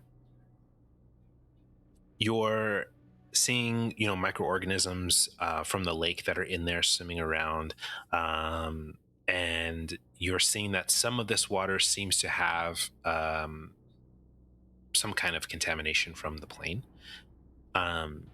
You are noticing in the water that some of these like little microorganisms appear to be moving faster than what you've normally recorded from, like, because you probably tested Lake Eerie multiple times, or water that's like run off from it. Some of these appear to be moving faster at a factor of like 2 to 3 times their normal speed. Some of them appear to be getting larger.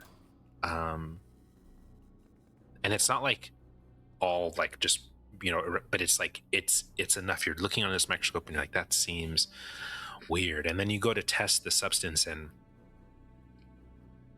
the only thing that you can come away with without like putting it through a mass spectrometer is that it seems to have a high concentration of iron, but not enough that it has turned it into a solid. Okay. And it is like a black ink. It's like when you make like when kids make slime out of like starch and stuff, like it's like that, but it's pure black. And it it has like a very like tacky touch to it. I'm sure you're using gloves and tools and everything, but it like the resistance of it seems to be more of some kind of plasma. Can I test, because I keep hearing that parts of the lake were on fire and parts of the lake weren't, so can I see how like each of the samples react to heat? Sure. Yeah. How are you introducing that heat? I think I'm just like, putting it on like a small like metallic tray above a burner, like a low burner, and slowly increasing the temperature. Okay. And then still looking under the microscope at the little organisms. Yeah. So give me. That's fun. Let's do judgment biology here. Judgment bio, lovely. That is another synthetic 20. Okay, crit success. Reduce that stress again by 1. You look and you're watching it, and you see, as you're looking at these little organisms, it's a low heat, and they begin to vibrate and thrash further. And as you're like holding that heat there, you see that some of them are beginning to combust.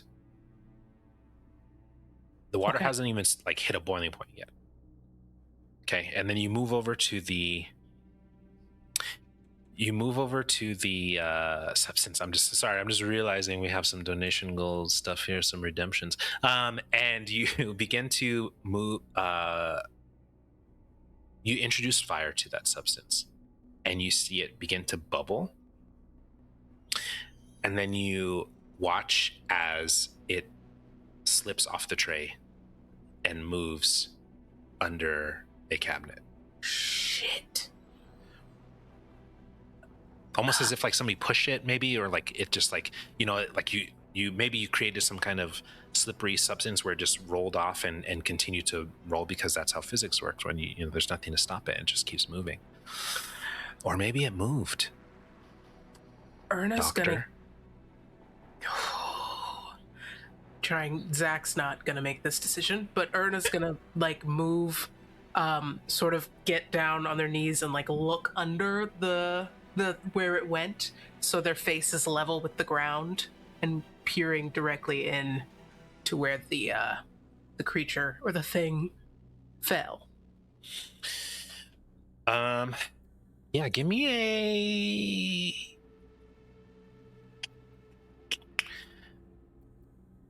a judgment investigation. Okay.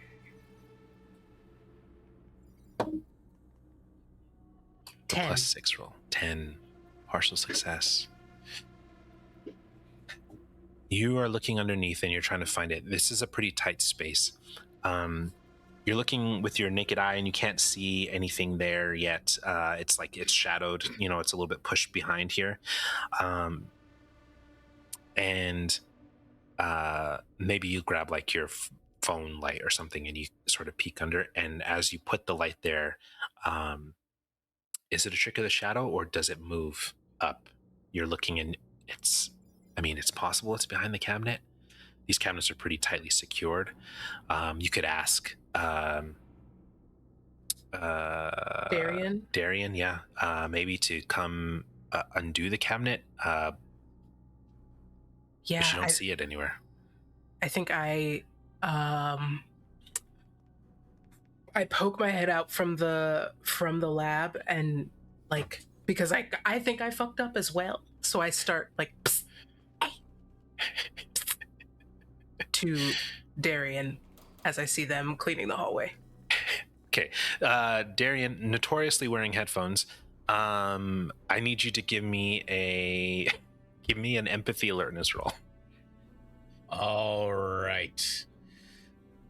Here we go. Empathy. I have a +0 to empathy, so it's going to be a 6 in total. Fail. Yeah. Is this worth using a reroll? Who could say? It'll be funny later. Yeah, you know what? I'm gonna say we have a bunch of them, so I'm gonna use one. I'm gonna use a reroll. Let's see if we can get above a 6.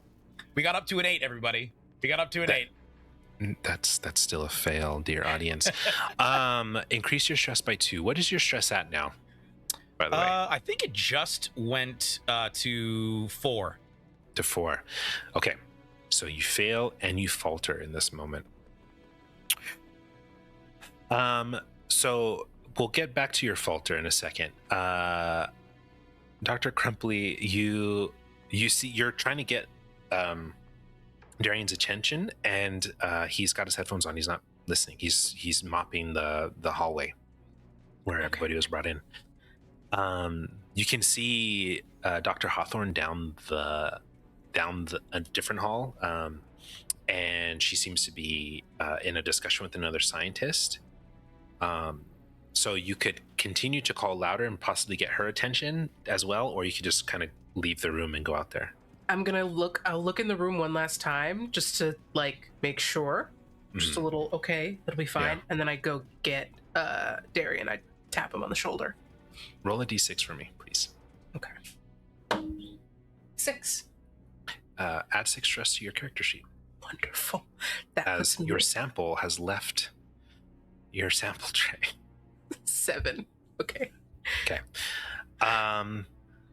Yeah. How do you falter in this moment? Like leaving the lab, knowing you need help and knowing you don't want to get in trouble for a situation that you can't explain. I think she lets the fear, the one thing you are not supposed to do when things go wrong is keep it to yourself. And she is absolutely doing that. Yeah. Just full trust and like, I can handle it. Like, it's fine. I can do this. It's one sample. What could possibly go wrong? I'm going to get help. It's going to be fine. Got it. And just completely loses sight on what happens in that room as she goes to get Darian. Perfect. How does Darian falter when your attention is grabbed? I think I had really zoned in on one of Dr. Miltish's points about, this is something I think that I've been slacking on, is I had in high school felt like I really had a future as a varsity athlete and had gotten a really bad case of turf toe. And in the process of treating that, I ended up kind of falling in with the stoners. And unfortunately, I couldn't handle my weed, and I missed some practices and missed a tryout and a couple of things. Basically, accidentally tanked my whole future as an athlete. And so that's something that I've never really been able to resolve within myself. This whole time, I've been blaming the sticky icky that my friend hooked me up with. And I think Dr. Miltish is really saying, look, you cannot blame anyone other than yourself. You are self-sufficient. If your peace resides within yourself, so does your failure. And inwardly, I'm like upper lip, chin quivering. You know how it is, like. try to hold it together. So when I'm tapped, I'm suddenly like pulled out of that, and I sort of like whirl around, and I think I actually crack myself in the head with the mop, a little bit, like like I poke myself in the temple. Sorry, ow. What? It's fine. No, I need your help. I just need your help in here really quick. Okay, absolutely. What do you need? There's a cabinet. I just need help moving it. It's like bolted to the ground. I don't have any of that stuff for that. That's Sure you? thing. Yep. Great. Nope. Stand back. I always wear my lifting belt just for these purposes, and I'm wearing it underneath my jumpsuit. So I walk over. I'm going to like bend, perfect form. Yeah. And grab the cabinet, and I'd like to move it for them. Okay. Cool. That's going to be a brawn athletics roll. And Olivia and Iris, give me a judgment alertness. These quarantine rooms that you're in, they're not fully soundproofed, but they are hard to hear through. So I want to see what do you pick up as you're watching this interaction in the hall through the glass? Hey, I got a natural 1. Yeah, cool. That's a crit fail. You're compromised. Incredible. Increase your stress. Increase your stress by 3. I don't want to be in this room with Tanner. Sorry, y'all. And we'll come back to that in just a second. And I had a 16. A 16 success. What is your current stress at right now? 17. 17. Okay, so you, with the stress of getting down here, you hit 4, conflict level 4, and I sure did. Condition 4, which is overreact. Okay. So on edge, you become single-minded. So as you see these scientists passing by, how are you overreacting? And you see them having like this weird conversation. You see the custodian like hit himself in the face, and they both seem a little bit scared. I mean, you succeeded, so they both seem scared, or nervous, or something. I think at this moment, Olivia was sitting pretty calmly in the corner, just not enjoying watching, but that's the best she could do right now is just watch. And she's been annoyed but content to just wait it out. It'll be fine, no big deal. And I think starting to see people agitated and now seeing the results of that agitation being like people getting hit and things like that, I think that's when she jumps to her feet and like kind of storms up to the glass window and like knocks on it real hard. It's just like, you gonna fucking just let people freak out in here? Like, what the hell's the deal? You guys not have a therapist in here or some shit? Like, she's just, do you not take care of each other? What's going on? Yeah, that's happening. And simultaneously, Amihan, how much stress are you at total now? Let's see. Oh Lord, what? Or how many red boxes do you have clicked? Don't say 17. Please say less than 17. Oh, well, wait, hold on. So this is out of 20, right? I'm sorry. Yeah. Mm-hmm. 12. You're at 12? Yeah. Okay. So you are going to push, and you are emotionally compromised. You're not in combat right now, but you are emotionally compromised. Compromise is like, it feels like a life or death situation. Yeah. So how does being compromised in this moment play out for you? And on top of that, against your better judgment, you're attempting to push through or out of the situation, leaving yourself exposed.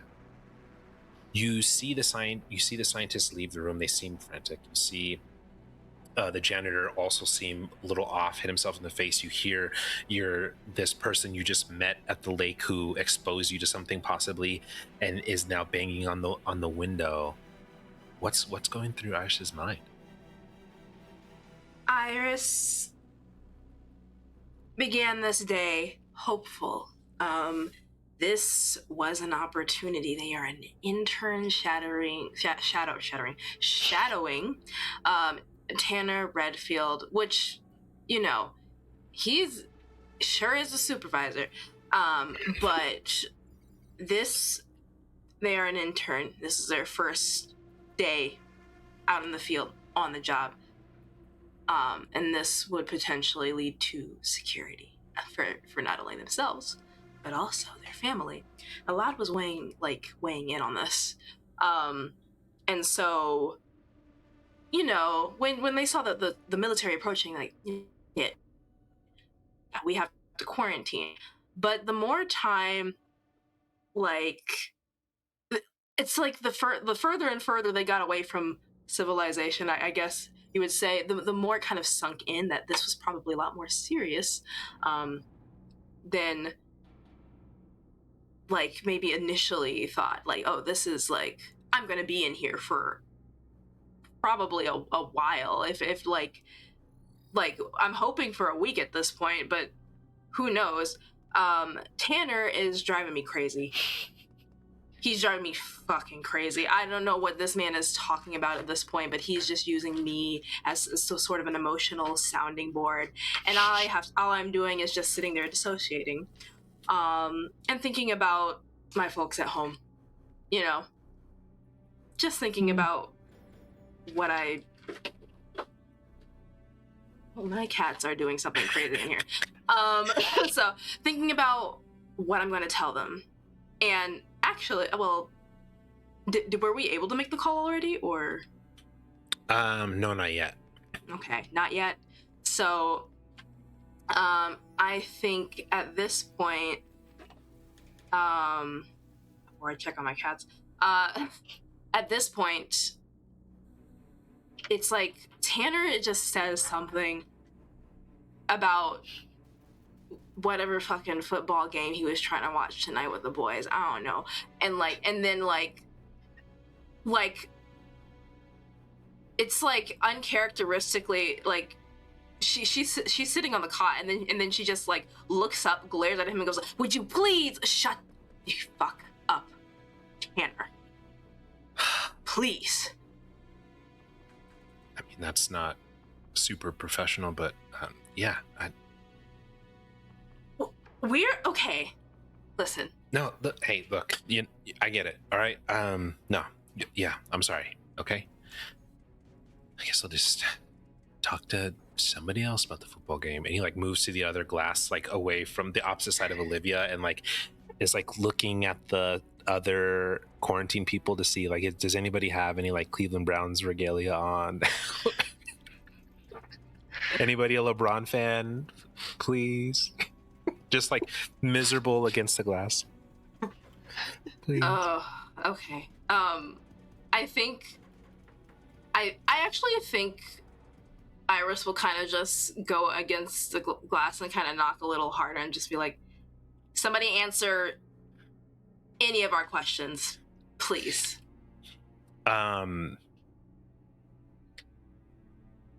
Yeah. Zach, you see Hawthorne has now like turned her attention towards the glass, and she's like trying to finish her conversation. She's like, hey, will you let them know I'll be there in just a second? Yeah. That she like pokes her head closer to the space, trying to be calm. Yeah. Okay. Thank you. And and then you and Derry can go in the room and begin to move this thing. What did you roll, Jeremy? I got a 15. 15, partial success. Increase your stress by 1. Let me know if you hit multiple 4 with that. And I'm at 5, so I already hit the 4. Okay. So you begin to move it. It's a lot heavier than you thought it would be, and so it's starting to sort of slide against the ground. You hear this loud scraping sound, and you and you're just like, it's sort of wedged between these other cabinets. It's kind of like a pain in the ass. So you're able to get it enough to where like either one of you could lean over and look down, potentially, but there doesn't. You can't get it fully out.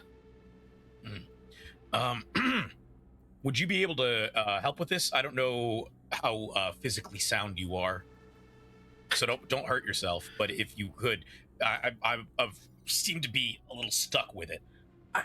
I will try. I think she's trying to look more than she's trying to move. Yeah, for sure. But she's like overextending over the cabinet. I'm like, it's okay. You don't have to just look. You can help.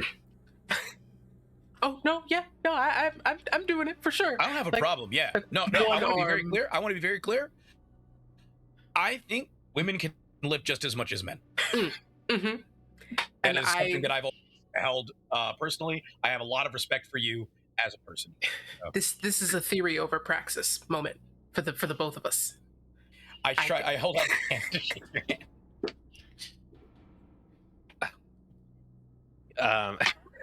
I have no idea what theory over praxis means. I just go for the handshake. You give me a brawn investigation roll, Zach. Oh. As you're like trying to sort of move it, but you're also really trying to look. Okay. This is brawn versus one more time. Brawn investigation. Okay. Erna is the person that got a doctor's note to get out of running the mile. Yeah, so, flat roll. 10. 10. That is a partial success. As you're trying to look and pull this cabinet away, you see that there is a flush sort of outlet cover. Like there's some sort of junction box behind this. You can see that one of the small screws that holds it there seems to be partially twisted off, and a black inky substance drips down to the floor. It's a single drop, not enough for what left your sample table. You hear a knock on the door. Hey, it's Dr. Hawthorne. Mm-hmm. Hey, what's going on, Doc?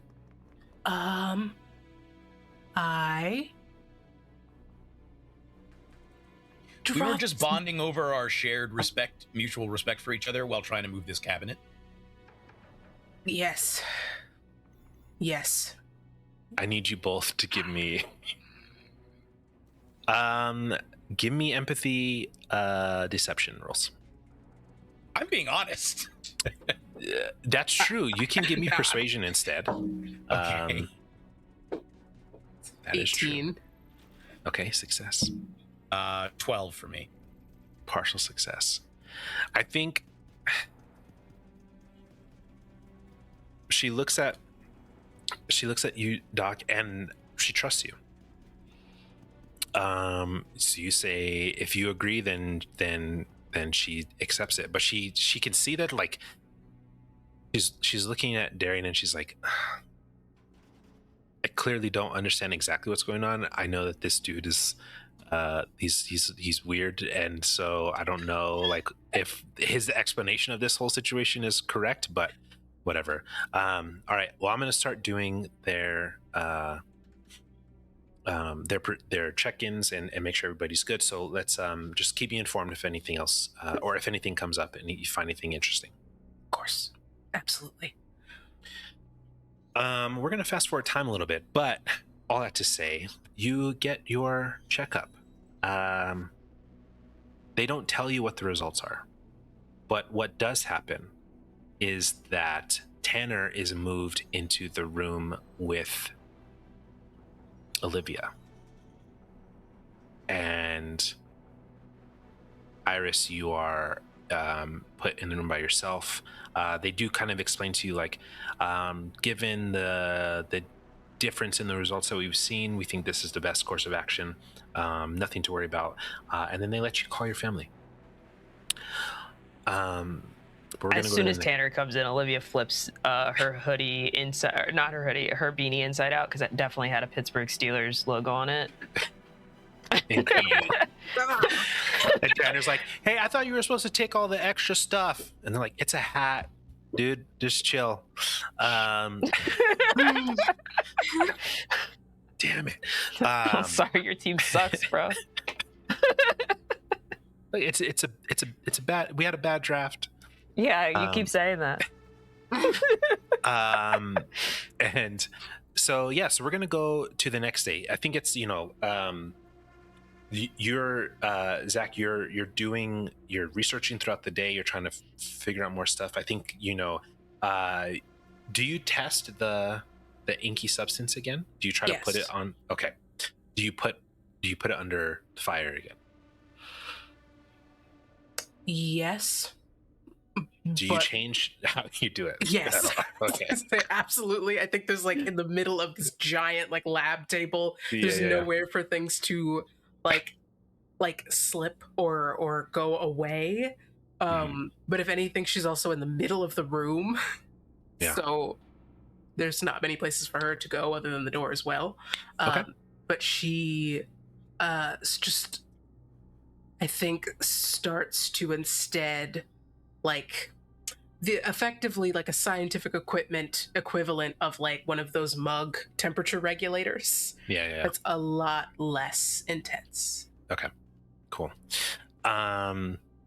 Okay. Yeah, so I think we're gonna go to, let's actually skip ahead 2 days. So you've been doing your research. We're gonna say it's like middle of the night for everybody. I need Olivia and Iris to give me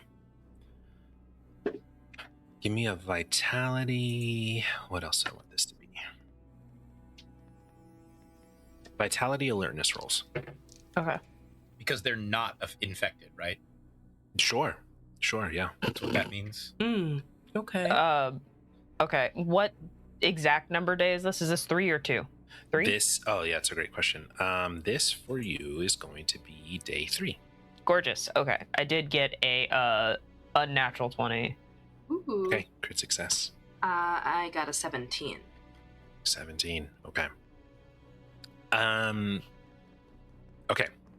You wake up. It's like 3 in the morning, and Olivia, you wake up. You can see like Tanner's sleeping in the cot, snoring.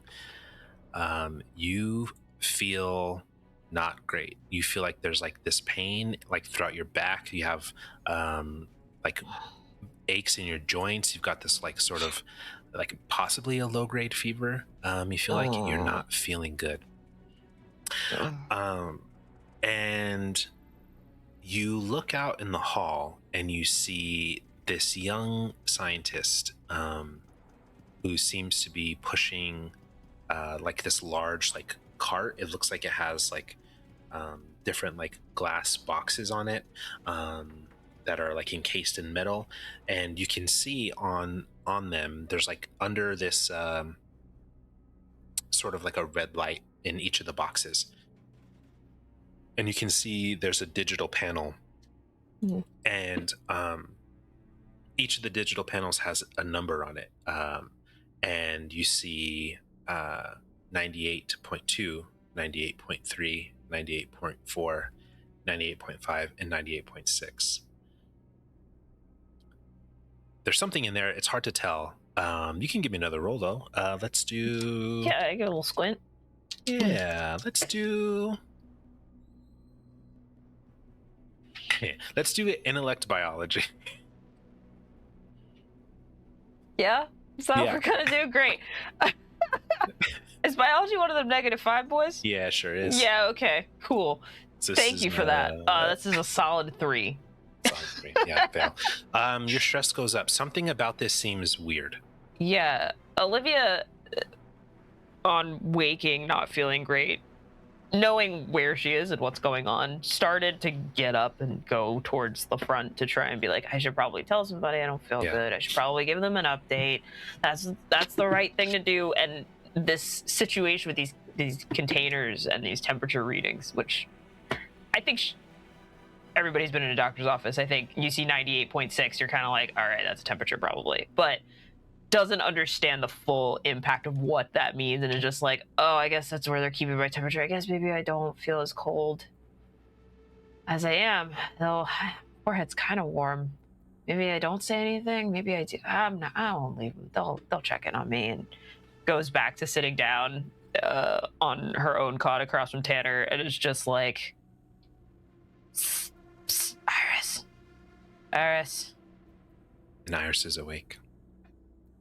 Yeah, Iris has been awake. Like, actually has not been able to sleep, surprisingly. I'm going to interject here. I think part of why you can't sleep right now is because you're starting to feel a pain in between your shoulder blades. Oh. Yeah. Iris reaches across their back and then goes, "Yeah, Olivia, right?" Yep, Yeah. that's the name. Does Tanner always snore this much? Because I got this pillow, and Olivia like lifts up a pillow and squeezes it a little bit. And I'm just saying. You know, not a bad idea, considering everything. Yeah, if I have to hear one more thing about what did he even say? The Broncos? I don't. I hate this guy. Sorry. He's inexperienced, but he's got value. I mean, yeah, okay. Let's Sorry, not I wanted to let's make sure not- that the story was normal. That's really it.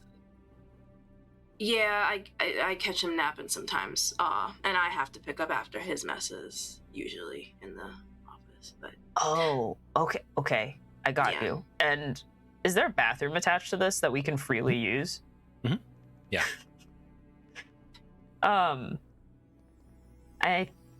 Olivia goes to the front window and knocks on it to try and get this other science person's attention. He turns his head, and it's this young black guy, like late 20s probably, and he turns and he's like, "Oh, sorry, I hope I didn't wake you up." No, good morning. Nice boxes. Do you have like a cup? I'm thirsty. Water would be nice. Yeah, let me go to the mess hall. And he leaves his cart where it's standing. Ooh, cool. And heads off to the mess hall to get that for you. Amazing. So he just sits back down. It's like, I got plans. Anyway, give me both of you judgment awareness rolls, please. Gotcha. Ooh.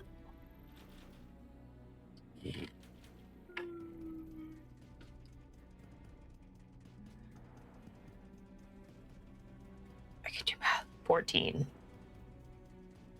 Yeah.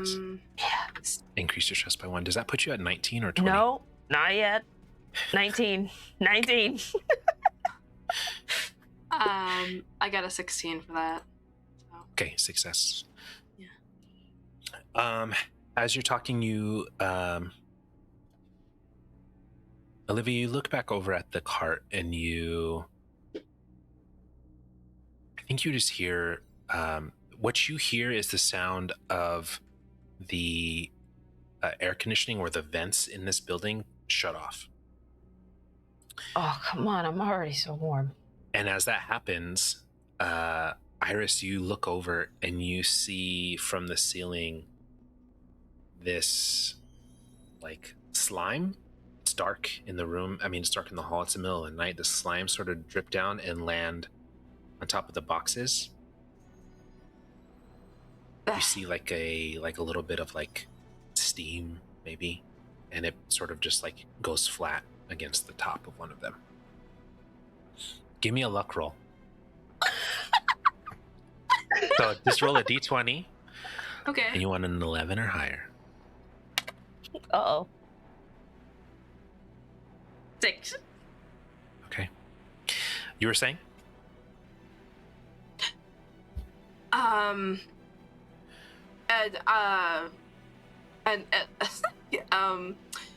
Olivia is Yeah. What's up? Olivia rolls her there's shoulders. black sludge leaking from the ceilings.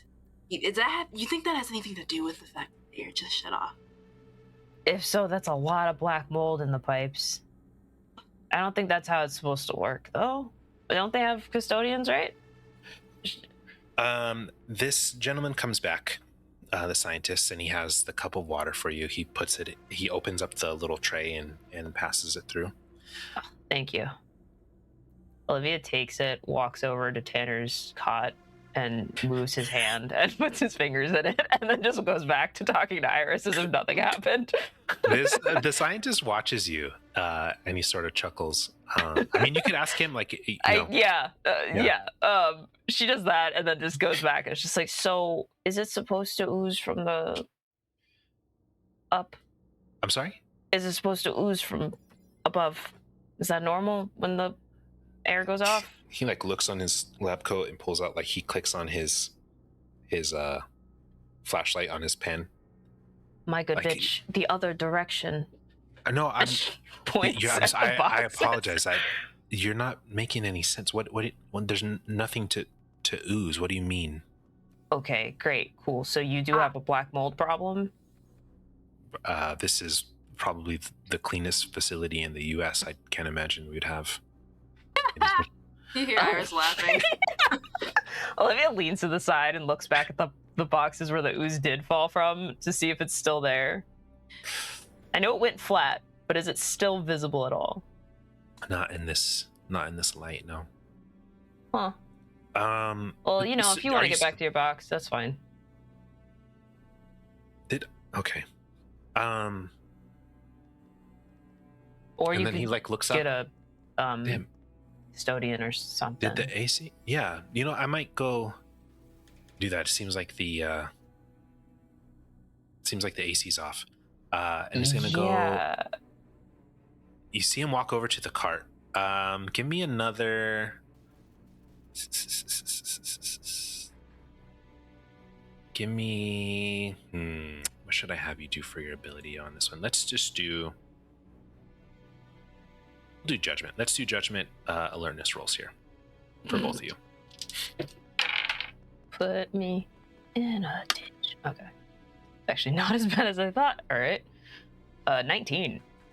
Judgment and alertness, 17. Okay, both of you got a success.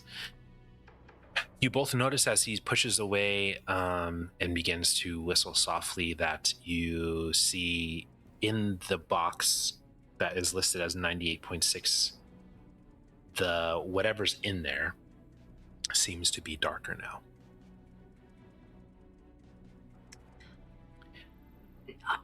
That's probably not black mold. Yeah, I don't see a lot of blurbles around, but that is that's different. Darian, you get a knock on your door. It's like 3:30 in the morning. Have I've also been quarantined here this whole time, right? No, you've been just working. Okay, cool. So am I unless, at home right now getting a knock unless on my door? Dr. Crumply has confessed, no, you have not been quarantined. All right. So am I at home then getting a knock at my front door? No, okay. No. So I'm sorry. In this facility, you are housed there for 5 days a week. You go home on the weekends. Okay, I'm with you. All right, cool. So I think at 3 a.m., that's usually just before it's probably wake up in about 30 minutes normally and begin my grind set warm-ups for sure. and mantras. So I think I've been trying to sleep max recently. So I think it takes probably quite a few bangs at the door in order for me to wake up. I've been doing a lot of work to try and go to hit REM within 30 seconds of closing my eyes.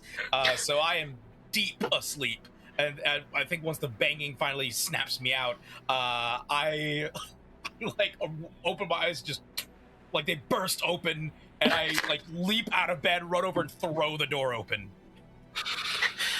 Yes, I'm ready. You see Dr. Ezekiel Payton, the mycologist, step back. Hey, whoa. I was just talking to the quarantine patients, and they we noticed that the air conditioner's off. I'll turn it on. Still, I'm still very much coming out of our sleep. Cool. I am like, okay, You Point me in the direction. You good, dude? I make a killer mushroom tea if you want some. That would be great. Thank you. Okay. Yeah. I'll meet you back in the. Yeah. Okay. Cool. Okay. As he leaves, I think to myself, "Oh no, that's not a part of the diet." But it's too late. I've already said no. I've already said yes. So I'm gonna quickly get dressed and head over there. Incredible. Sick. Okay, so let's have then. I'm gonna have you do a roll to see if you can fix the vent. All right. Without anything happening to you. Who said that? There's nothing that could befall me. Interesting. Yeah. Eerie, Let's it have is you fine. do intellect maintenance roll. All right. These are things that, for whatever reason, I decided to give myself a -2 to maintenance. Yeah. even though I guess I was thinking I was cleaning rather than fixing. That's Yeah. probably why. Yeah. But I got an 8 in total. Cool. A fail. Okay. Yeah. I think you Can go. I use a reroll? Yes, please. I think we still have one. We We do. have a bunch. We I'm have gonna like use 4. one. Do Yeah. it. That's a natural 20, baby. That's a Yeah. natural 20. Okay. Okay. Yeah. Great success. All right. All right. You go and you find where it seems to have stopped. You like mess with the power. You hear it like turning on, but something seems to be holding it from moving. So you remove a panel, and you can see that there is some kind of like gunk in the fan blade. Do I have my gloves? I assume you have all your stuff you need. All right. I'm gonna put on the gloves. Have I heard rumors of black mold in the vents before? No. Okay. Again, so I this would is not a assume it CDC was. facility. Yeah. Like the tolerance for that is super low. All right. So I put on. I imagine they gave me, since it's the CDC, I might be coming into contact with some wild stuff. So I probably just as a precaution put on the heavy duty gloves, and I'll throw on like a little mask. But I'm not hazmated or anything. And I'm gonna start starting to scrape out the gunk into like a receptacle that I have. Okay. Okay. Cool. Give me a. Let's do agility maintenance for that. All right. Here we go. That's a natural 1. You know, Use hey, one last reroll. yeah, do it. Okay, I'm gonna use a reroll. I went from a natural 20 to a natural 1. So you said agility maintenance? Yep. Okay. That's a 9. I mean, that's better than a natural one. It's true. Barely. It is. It's a Barely, fail. but it counts for something. Look, Look, if y'all we want, take I can little use wins. one last. If Yeah. I'm allowed, I can use one last reroll. I'm not gonna burn us out all of rerolls, but I can also leave them. We only have 2 left currently. Oh, ooh. Do it. You won't. Do we All right, have I'm hearing. any left? I'm hearing 2 uneasy left. silences, so I'll Oh leave. yeah. with Okay. 2. Okay. Yeah, I'll take this one. You. Okay. You fail. Increase your stress by 2. What does that put you at? That puts me at 7. 7. Okay. We'll come back to you in a second. Olivia. Yeah. We have earned, and you've taken the most punishment. An opportunity to heal. So in the middle of the night, what is a thing that Olivia does to either self-soothe or to help reduce Iris's stress? I think. Ooh, that's a great question. That's an excellent question. Olivia tries to spend the next few hours that she is trapped awake and having all of these body pains and body aches all over, just kind of idly talking. But mainly like asking about life and not just, trying to overpower a conversation. She's very just like, oh, so, how did you get involved in what you do? How's your family? How'd they handle the news? That sort of thing, to try and just like have that grounding conversation about the real world and a little bit less of this bizarre experience. Yeah. I think in those hours, Iris would actually appreciate that. It's like the complete polar opposite of what Tanner was doing. And Iris, like, I think Iris is also like dealing with that pain in their back, but I think Iris would also be like a chronic pain haver, so this is just something that's like, oh, this is a flare up from being incredibly stressed out. Right. This is normal, but this is very helpful listening. Well, it's very helpful to talk to somebody that seems normal. That seems normal. Yeah. And divulges information about their family, like how hard it was growing up and their interest in media and journalism. And above anything, just knowing how the media tends to spin things, they felt like this might be their chance to try to turn things around from maybe within.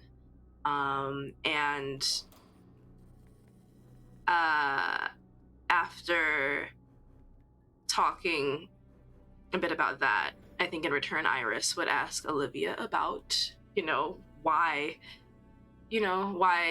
she chose to help those people, and maybe more about her time like swimming through the lake and then what events led to this specifically happening.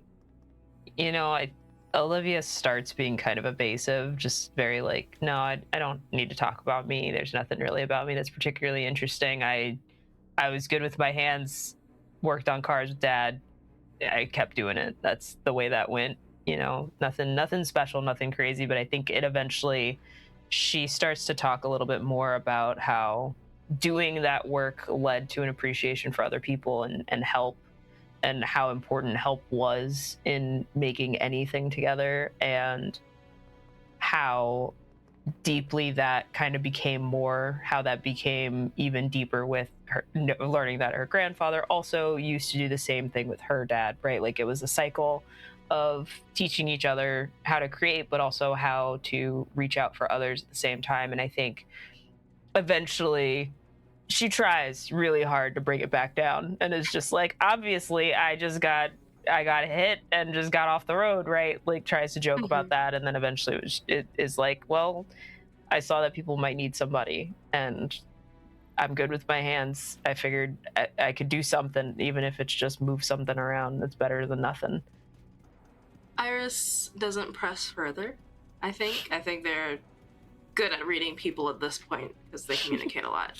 But I think what he does say and is he sighs, just a long sigh, labored sigh, and goes, I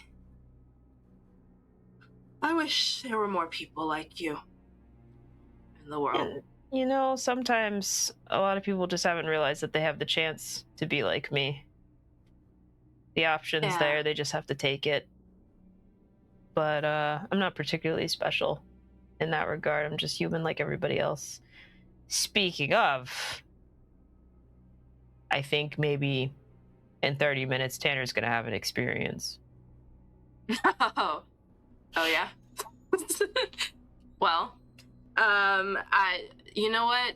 Good for him. It won't be good. It'll be good for me. Hey, a win is a win. I think so. Win is a win. He deserves it. Every bit. So that's true. You have, I mean, not that I'm his ward or anything, but you have my full permission. Oh, thank you, Your Majesty. I think as they're laughing, they kind of wince in pain though, and they go, "Hey, so I did see so that black sludge from the ceiling. Yeah, what the fuck was that about? I don't know, and at this point I'm a little bit scared. So thank you for talking to me. Yeah. Thank you for talking back. Not everybody does. I think very quiet and subtly, I think Olivia starts monitoring how the door locks work. Just in case. Yeah. I will say, Iris does this. Okay, it's like okay, Yeah. Same wavelength, same. There's the same. Imagine there's like a link, and it's like, I guess Iris is kind of looking at the door and then being like, "Damn, I'm gonna have to like at some point this air conditioning thing. I'm gonna probably have to break my way out. So, Mm-hmm. you know, You Yeah. And Olivia's just like, it can't be any harder than unlocking a car door, right? well. You We can can both figure give me so first of all, if that was cathartic for both of you, then your characters help each other, and you can both reduce your stress by 4 as the combination of 1 from Olivia and 3 from Iris. Hot. And now, if you would like to figure out how the locks work, give me a judgment technology roll, or rather, intellect technology. On it.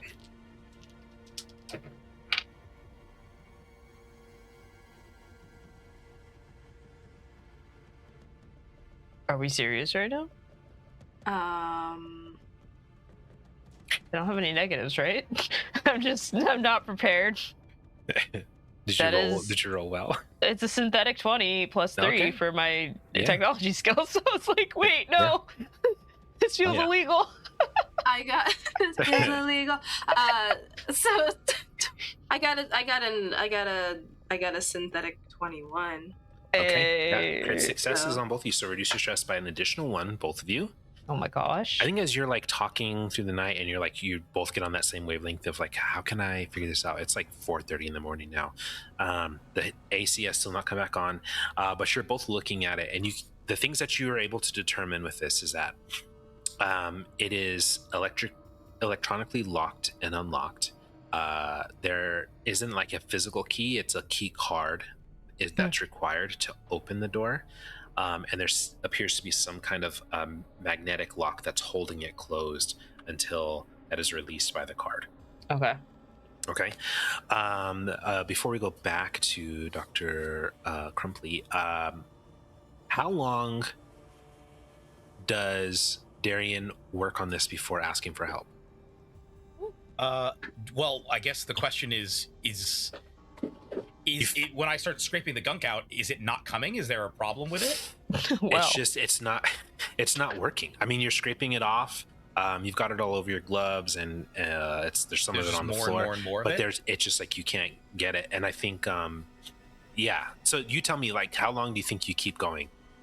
Yeah, I think if I'm scraping for like a solid 2 to 3 minutes, and there's just more and more and more of it coming, then I'm gonna stop and be like, whoa, this is a serious I imagine there's protocols for Yeah. something like this, and if this gunk is like, honestly, if the gunk doesn't even look, if it's like weird black gunk, then probably very quickly, if it just going for like actually really thinking this through, there'd probably be protocols in place. So Yeah. after the weird black gunk, the first sign that, first of all, this is something I've never seen before, and there's more of it coming, I'm stopping this and I'm gonna go get an official. Okay. Are you So gonna probably under 2 minutes, probably like a minute and a half of Okay. scraping.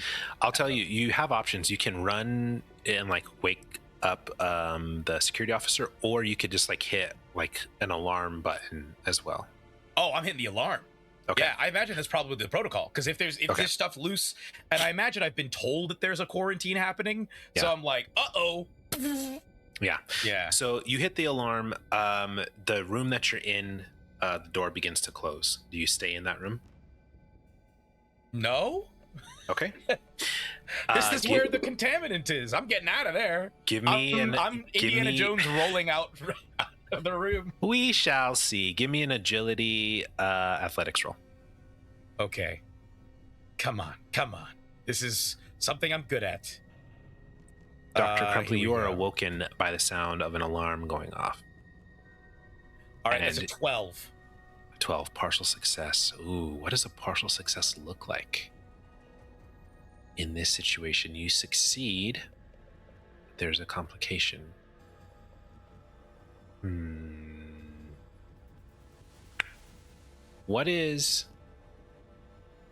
What's something important to Darian that you would hate to lose? I think pretty much. Well, I brought probably my gear down here. Yeah. So I probably forgot my gear in there, and it could also be a situation where, as I'm heading for the exit, my just as I'm getting to the door or something, my headphones gets caught and yoinked off, and I'm like, oh! And then the thing goes down, so I lose my MP3.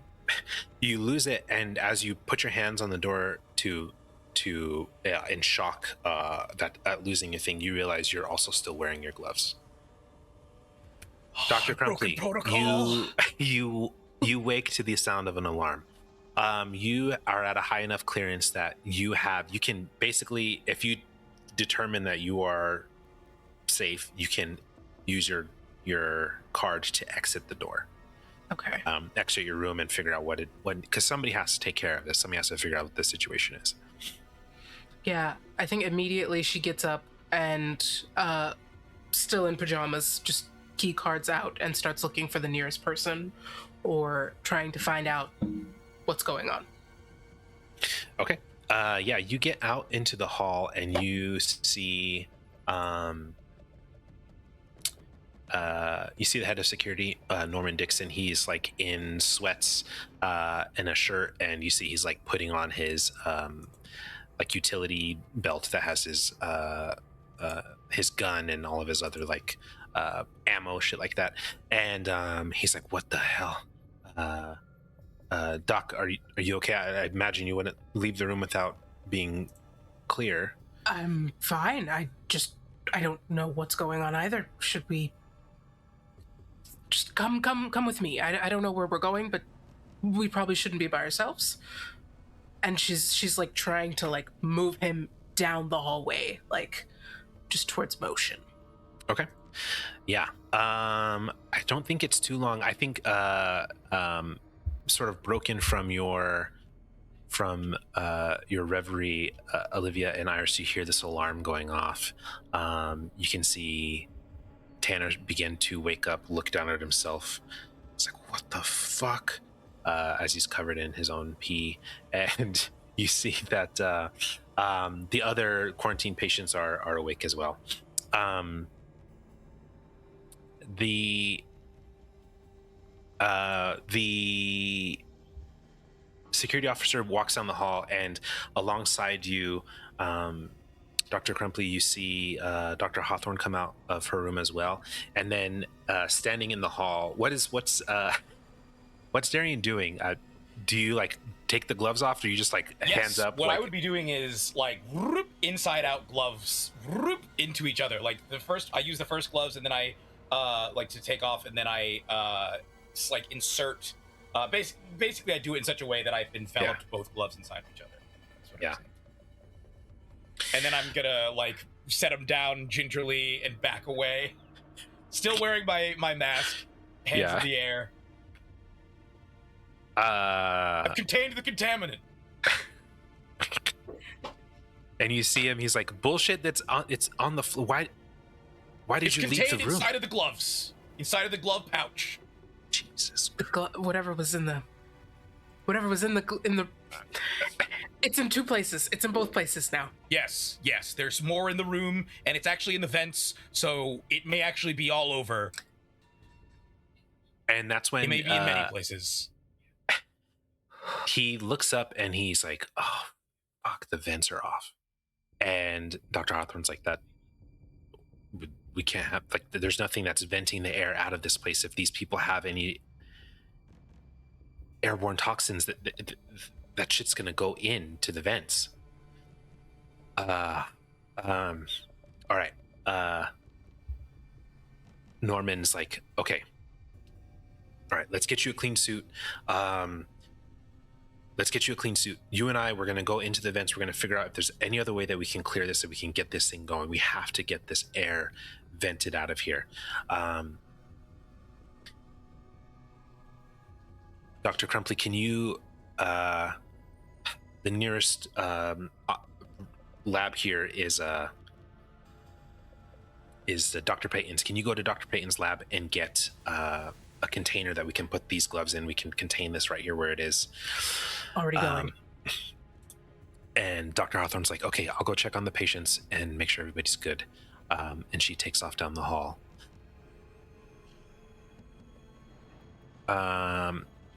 So you see that the security officer basically just grabs you, Darian, and it's like, all right, let's go. He takes you back to a different room where you guys can get suited up in like a more complete hazmat situation to get into the vents.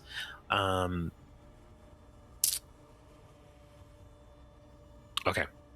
I would be, as he's doing this, I would be describing to him in detail what I witnessed. Yeah. He's got a sharp mind, so he's like picking it all up. He's analyzing the threats. He's calling over the walkie to get other security officers like out and make sure everybody's good. Make sure like the other scientists are secured. Sir, I have great faith that together, if we put our minds to it and dig deep within ourselves, we can defeat this threat. Listen, if we're gonna do this, I'm gonna need you to tone it down about 6 levels. I got enough shit going sir. on. Okay. He just directs you to go. Dr. Crumpley, you are headed to Peyton's lab. Yeah, Peyton's lab. You have access, like, so basically same access as what you would need. You open the door. I need you to give me a judgment alertness roll. Okay. 21. Yes, 21. Crit success.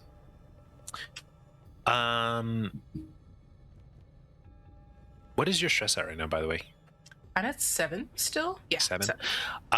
Before you can, well, reduce it by 1, and then I'm gonna have you give me a let's have you give me a D8 roll. And this is for basically keeping a very important secret from your boss and dealing with trying to, yeah. So you reduced down to 6. Now you're at 8. Yes. Okay. Okay. Well, you got the crit success. So I think we should still overcompensate. It's fun. We're almost done. Okay. So you enter this room in the lab. The lights are low. You have the sort of red emergency lighting going off. You can see that there's one desk lamp. It's quiet. You see that he has his sort of mobile tray, which you know is cordyceps, which are a type of fungus.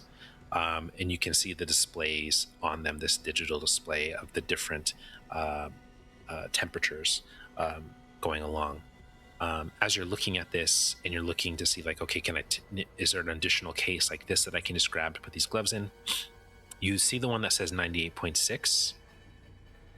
You see that it is opened and that the cordyceps inside of it seem to have sort of like dried out, possibly. They look darker than the others. The other ones are like orange, like a normal natural fungus color for cordyceps, and these are like black and dried out. Because you critically succeeded, the other thing that you see is that I'll never remember anybody's name. Dr. Payton is crouched on the ground next to his desk, and hearing you come in, hearing the beep of your proximity card open the door, he turns towards you, and you can see that there are fungal spores growing from his face, and they appear to be black and tendrilled and reaching out. What is your immediate reaction in this moment? And consider you are overcompensating, so whatever you roll will be reduced by 1 level of success. Oh. It's just... Well... Okay.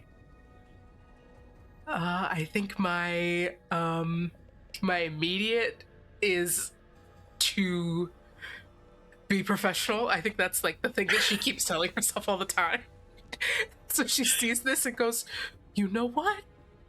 I'll come back," and starts to back out of the room. And I'll come back, and just starts to turn and book it. Give me an agility athletics roll, please. That's not bad. That's a 14. Okay. Which is normally a partial success, but you're overcompensating, and so that makes it a failure. As you begin to run out of the room, his body stands up, and moving faster than a human should be able to move, he rushes towards the door, slams into the door frame, and grabs onto you, pulling you down to the ground. You failed to give me extra points, so you are now grappled by this man, and anytime you are grappled, you become compromised. You are in a life or death situation. Right. How do you react? The only thing I have is my knowledge, because my body is not my friend right now. So I try to push him off and move. Is there a source of heat? You said there's a lamp on the table? I mean, at the desk, yeah, you left the room. That's true. Then I scream as loud as I can, and I just try to hold him away, as far away from me as possible. Okay. You scream, and I need you to give me a brawn unarmed combat roll here to push back on this guy. Also, when you failed, increase your stress by 2. Make sure, which would take it to 10. Yes, and I just failed again with an 8. Or just kidding, a 4.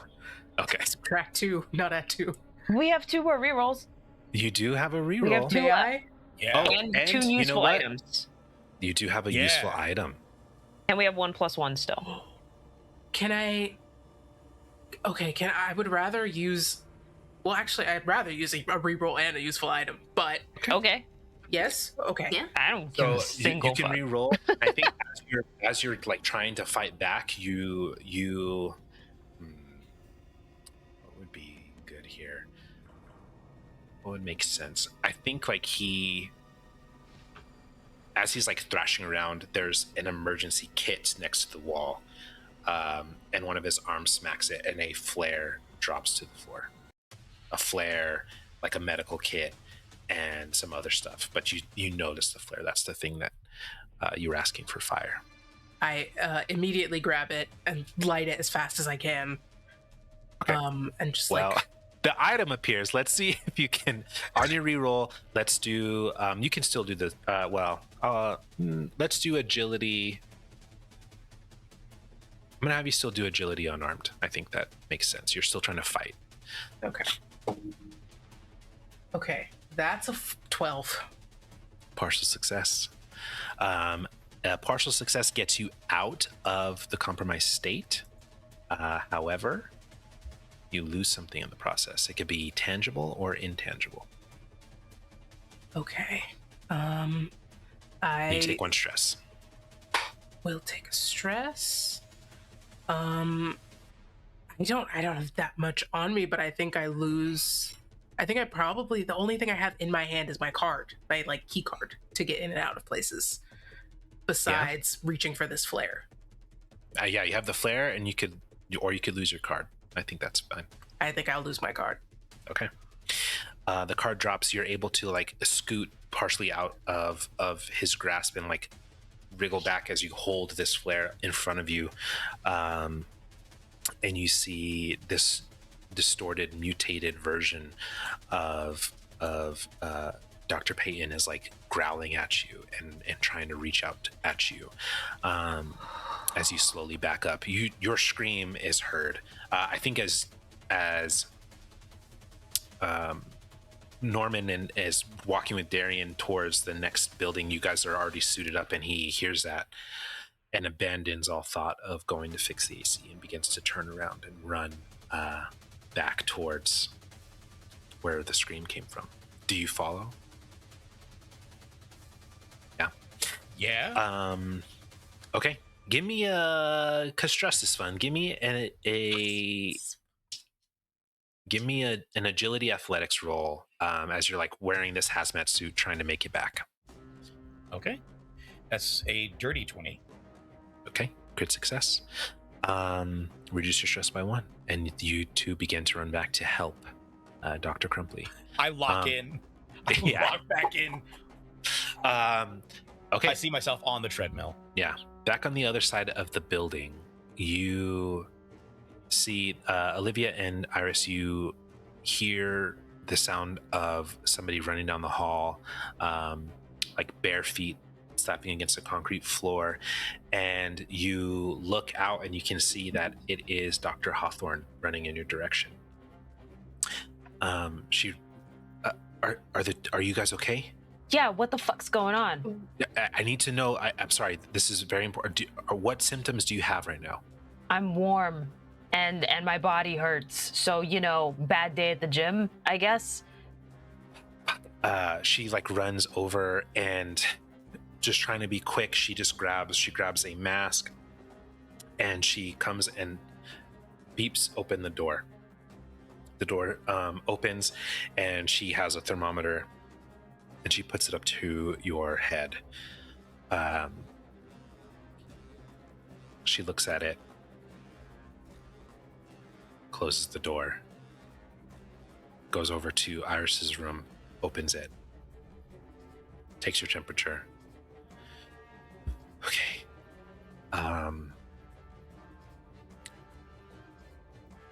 Fuck. Okay. Both Woman, of you speak before I smash this door. Listen, these vents, this is what keeps the air circulating. We need that to circulate. We need the air to be purified and moved out of this building. Okay. The air that right now, Iris, you're fine. Your temp is a little bit high. It's 99. That's not technically a fever, but it's still higher than we'd want it to be.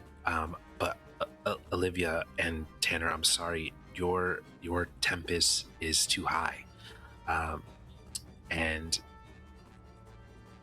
there's a possibility that you are sick in a way that we haven't identified yet, and that sickness is going to move through this building if we don't do something about it. So, you can fix the air conditioning. We're working on it. And as she says we're working on it, you hear the sound of someone screaming down the hall. Oh, hell no. Like, no, okay. hell are you working on it? Olivia just like starts smashing, like trying to break the window, like the door itself. She's just so mad. Like, there's no way. You know what? If it's gonna spread across the building, at least let me go to the fucking AC. You're banging on the thing, and you see that she's like, she puts her hand in her head, and she's like, shit. And she leaves. She doesn't explain anything. She moves. Where are you going? What? And as you're saying that, you feel, Olivia, a tap on your shoulder. Tanner, if you start talking about Buffalo Wild Wings on a Sunday, I will fight you. He's holding his hand up, and in between his thumb and his forefinger, he has her security card. He pickpocketed her. Your other item is now here. Olivia turns around, sees this card, and goes, "You are suddenly the hottest white man I've ever seen." No! Thank you. I'm gonna I'm not doing anything, but I'm very proud of you. We have forgiven. It's Black History I've Month. forgiven you right now for this moment, but I will take it away. cookout invitation mid-apocalypse is staggering. No, The cookout not is invited. closed. Not invited. Let's be abundantly clear. He's not invited. No. He's getting one. You're on thin ice. Good job. You're on thin ice. You're useful. Yeah. Thank you. Okay. And I think she just snatches the card out of his hand. Yeah. So you still have to get it to the outside of the door, which Yeah. you do have your tray slide thing. Yeah. Did Hawthorne leave Iris's door open? 'Cause the last She did thing not. she did was scan. Okay. Yeah, she closed it. Okay. Okay. But yeah, so you can attempt to reach through and unlock it for you guys. I could do that. I knock on this glass. How strong is it? It's very strong. Like if I threw a metal bed into it? You wouldn't be able to break it. Like All right, even cool. like quarter-inch tempered glass. Yeah. I'm sorry, you've activated something in my brain. No, now. it's fine. That's why I'm Quarter-inch asking. tempered Yeah. glass is extremely strong. Sick, The only way okay. to break it is to hit it on the edge, which is covered by Yeah. the seal. So, Okay. But yeah, this is thicker than that. Yeah. Okay. Understood. I guess the first attempt will be to go through the slot to try and reach up to the top. But if that, yeah, I think that's step one. Well, people think we gotta open the doors. We just gotta open the doors. Also, how the fuck? Wait, hold on, Tana. How'd you get the security card? She's just reaching around like, how did this happen? How'd you get out? Let's just say I have a bit of a past and I'm sick of being in this fucking room. Okay. It doesn't mean accepted. I forgive you for this. And you like look down and he's like, his pants are That was wet. the janitor. I'm so sorry. I couldn't stop him. Okay, let's just get out of here. He came to clean up the AC. What do you mean? Give me a. Let's see here. It's gonna be agility for sure.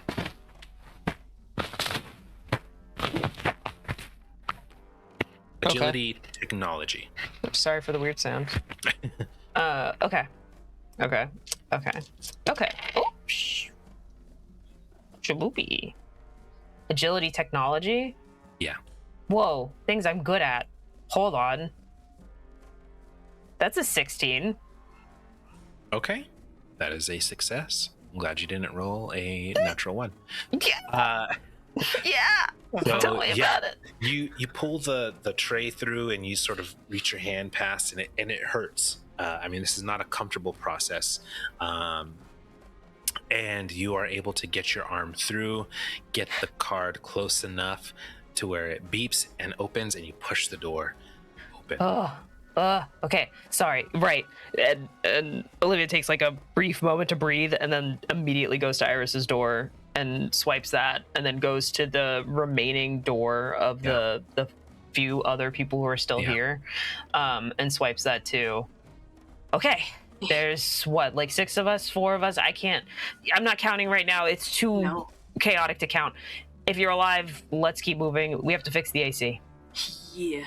Or we die. I'm guessing. I don't know. She didn't elaborate, so I'm assuming death. Somebody screamed. Somebody screamed too, so that's great.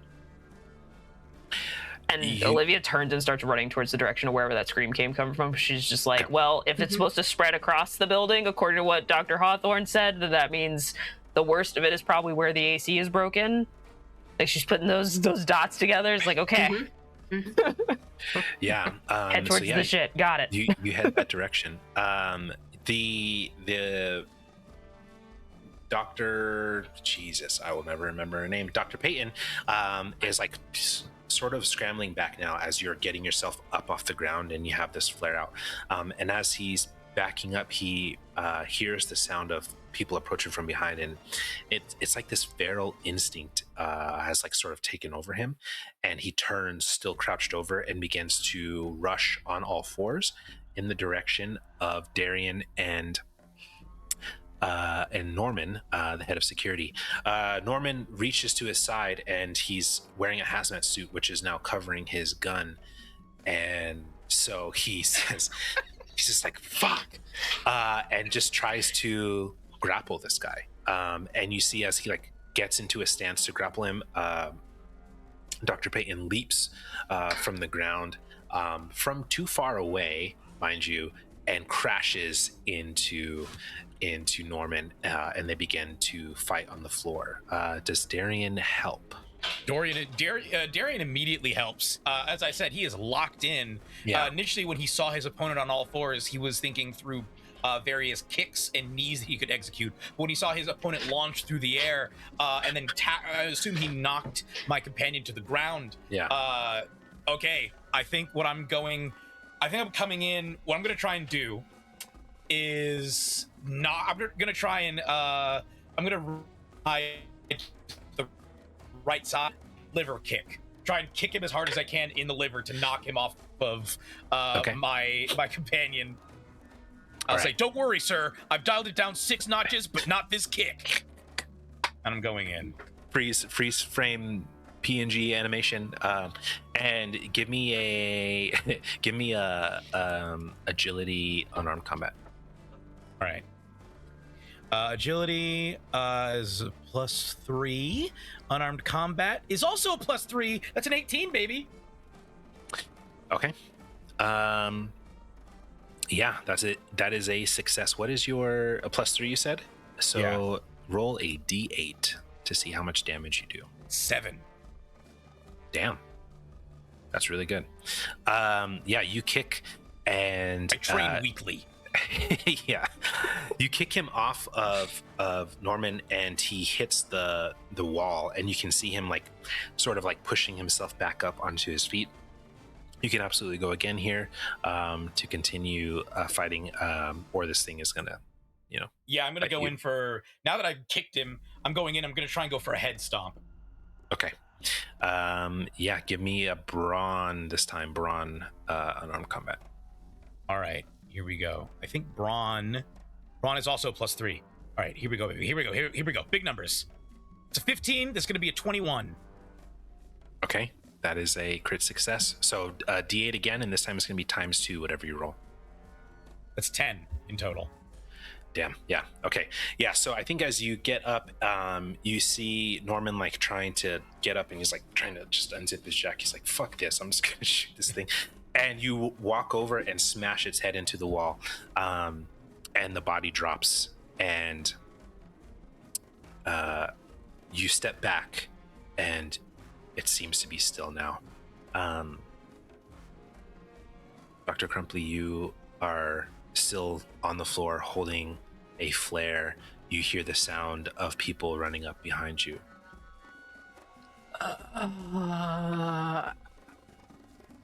The only thing she could think to do is try to find a better weapon than stick on fire, and also start yelling about how good it is to have a stick on fire.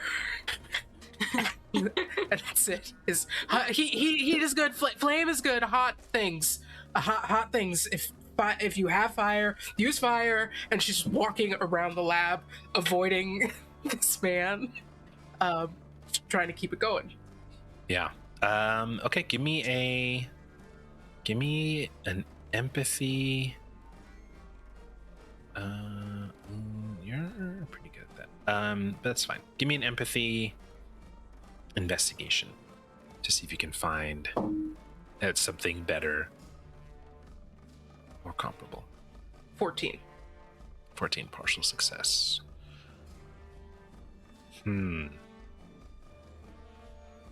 Okay. I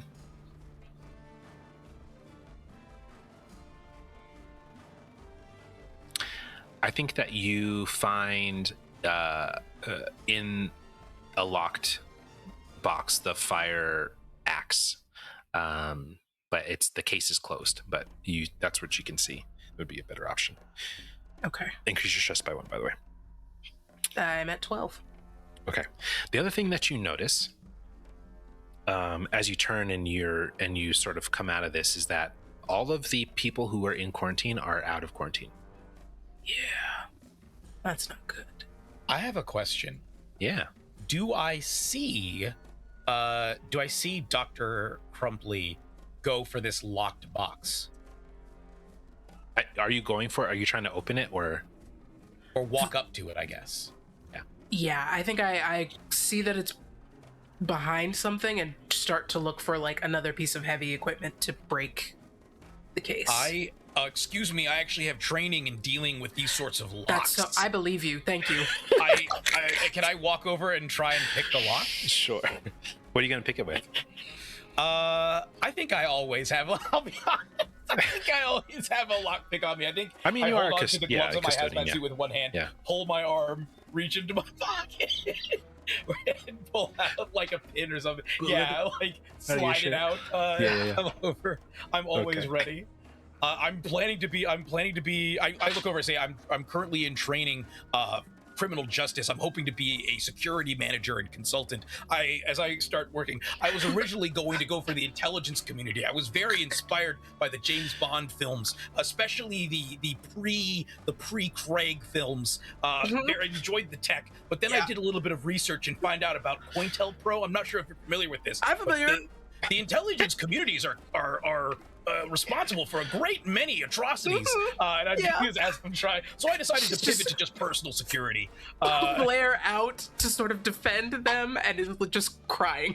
I know, it's very sad. R.I.P. Fred Hampton. Rest in power. Can I roll luck to try and get this thing open? Yeah. Give me agility lock picking. Okay. That's another 21. Oh, that's a 22. That's a 22. Yeah, crit success. Reduce your stress again by 1. Okay. And you're able to get the door open. What's Iris and Olivia? You come up, you see the situation. You see the other doctor who you saw outside of your room that gave you the cup of water. It was just a couple hours ago. Is that what's happening to us? Maybe. Great. Give me real quick, Olivia and Iris. Give me both of you an empathy, medicine roll. Empathy medicine, girl.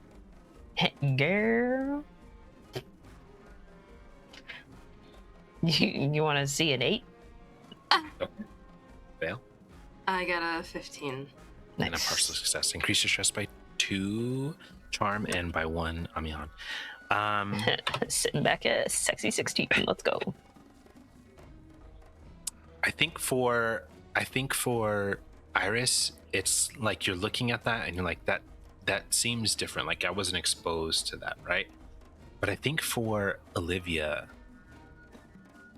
there is the fear gives you a like, what's it called? Like a psychosomatic feeling. You feel like a tendril, like of something in your cheek. And She when you starts rub it, there's picking at her nothing there. skin. Yeah, it's like, but you're looking at this body on the floor that has these tendril like spores coming out of its eyes, or fungus coming out of its eyes. Yeah. Okay. I think the question was directed at Dr. Crumbly. Yeah. Cool. So much like in True Lies and Die Hard, we do need to climb through some vents. Where's the AC? I heard movies. I'm sorry, that's where my brain is. I just Am I present for this? Because if so, I can try and I'd like to walk over and say, well, I actually found the AC in that, and I'd like to describe it and describe based on my understanding of the layout. I imagine I probably asked to see just not for the purposes of understanding the actual security systems, or just like as part of my research, I wanted to understand an idea. I have an idea of the layout of the vents and all the different points of entry and stuff. So I think I made notes of it. So I think I will try and explain to you the ventilation system as best I can. Okay. Iris, you can get there, right? Probably. Yeah. You know, wading into some bullshit is what got me here, so... And Olivia just starts walking towards the direction that Darian has already been describing for where the AC is, and just a little listless, but clearly determined to do something at the very least, knowing that they already kind of were given the "you're too far gone" conversation, and now seeing what could be and believing that that's what's about to happen and knowing that they're on limited time, she's just, I gotta do what I can. Iris follows. I don't think, like, even knowing that they're not infected, I think they can presume that. Actually, I don't know if they probably couldn't see Olivia in that moment, right? Like, I mean, give me a empathy alertness roll. Yeah, go for it.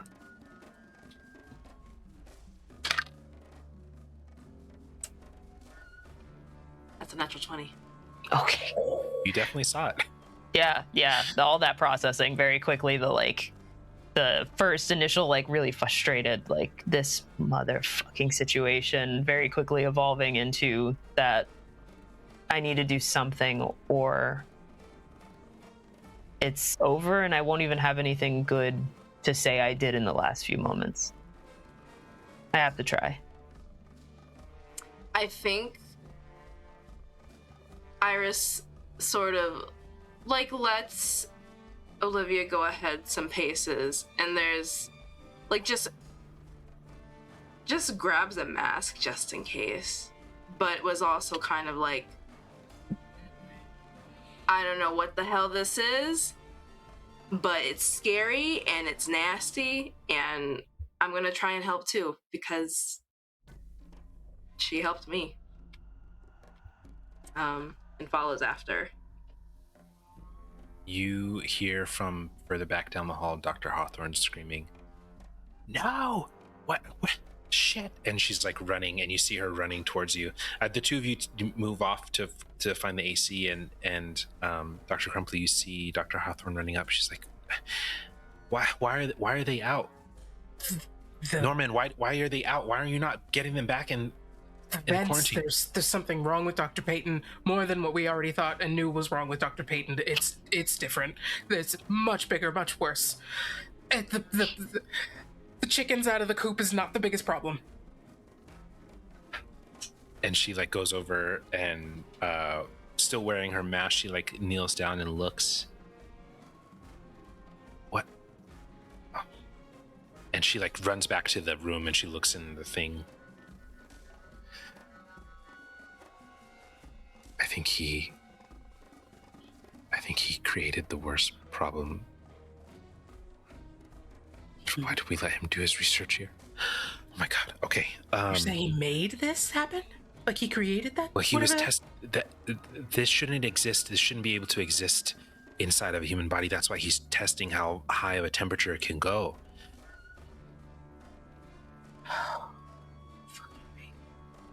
It's definitely all Peyton's fault for sure. Okay, well, the next thing we need to do is...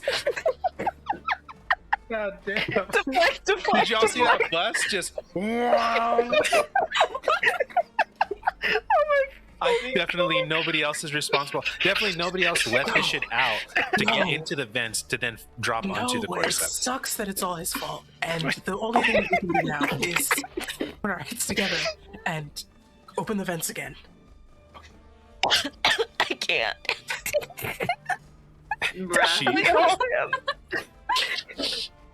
She pulls you in and she whispers into your ear. She's like,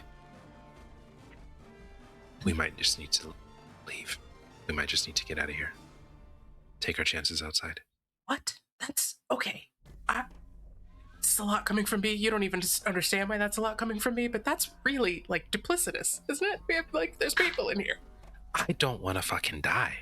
Okay. And I don't want to turn into whatever Dr. Payne turned into.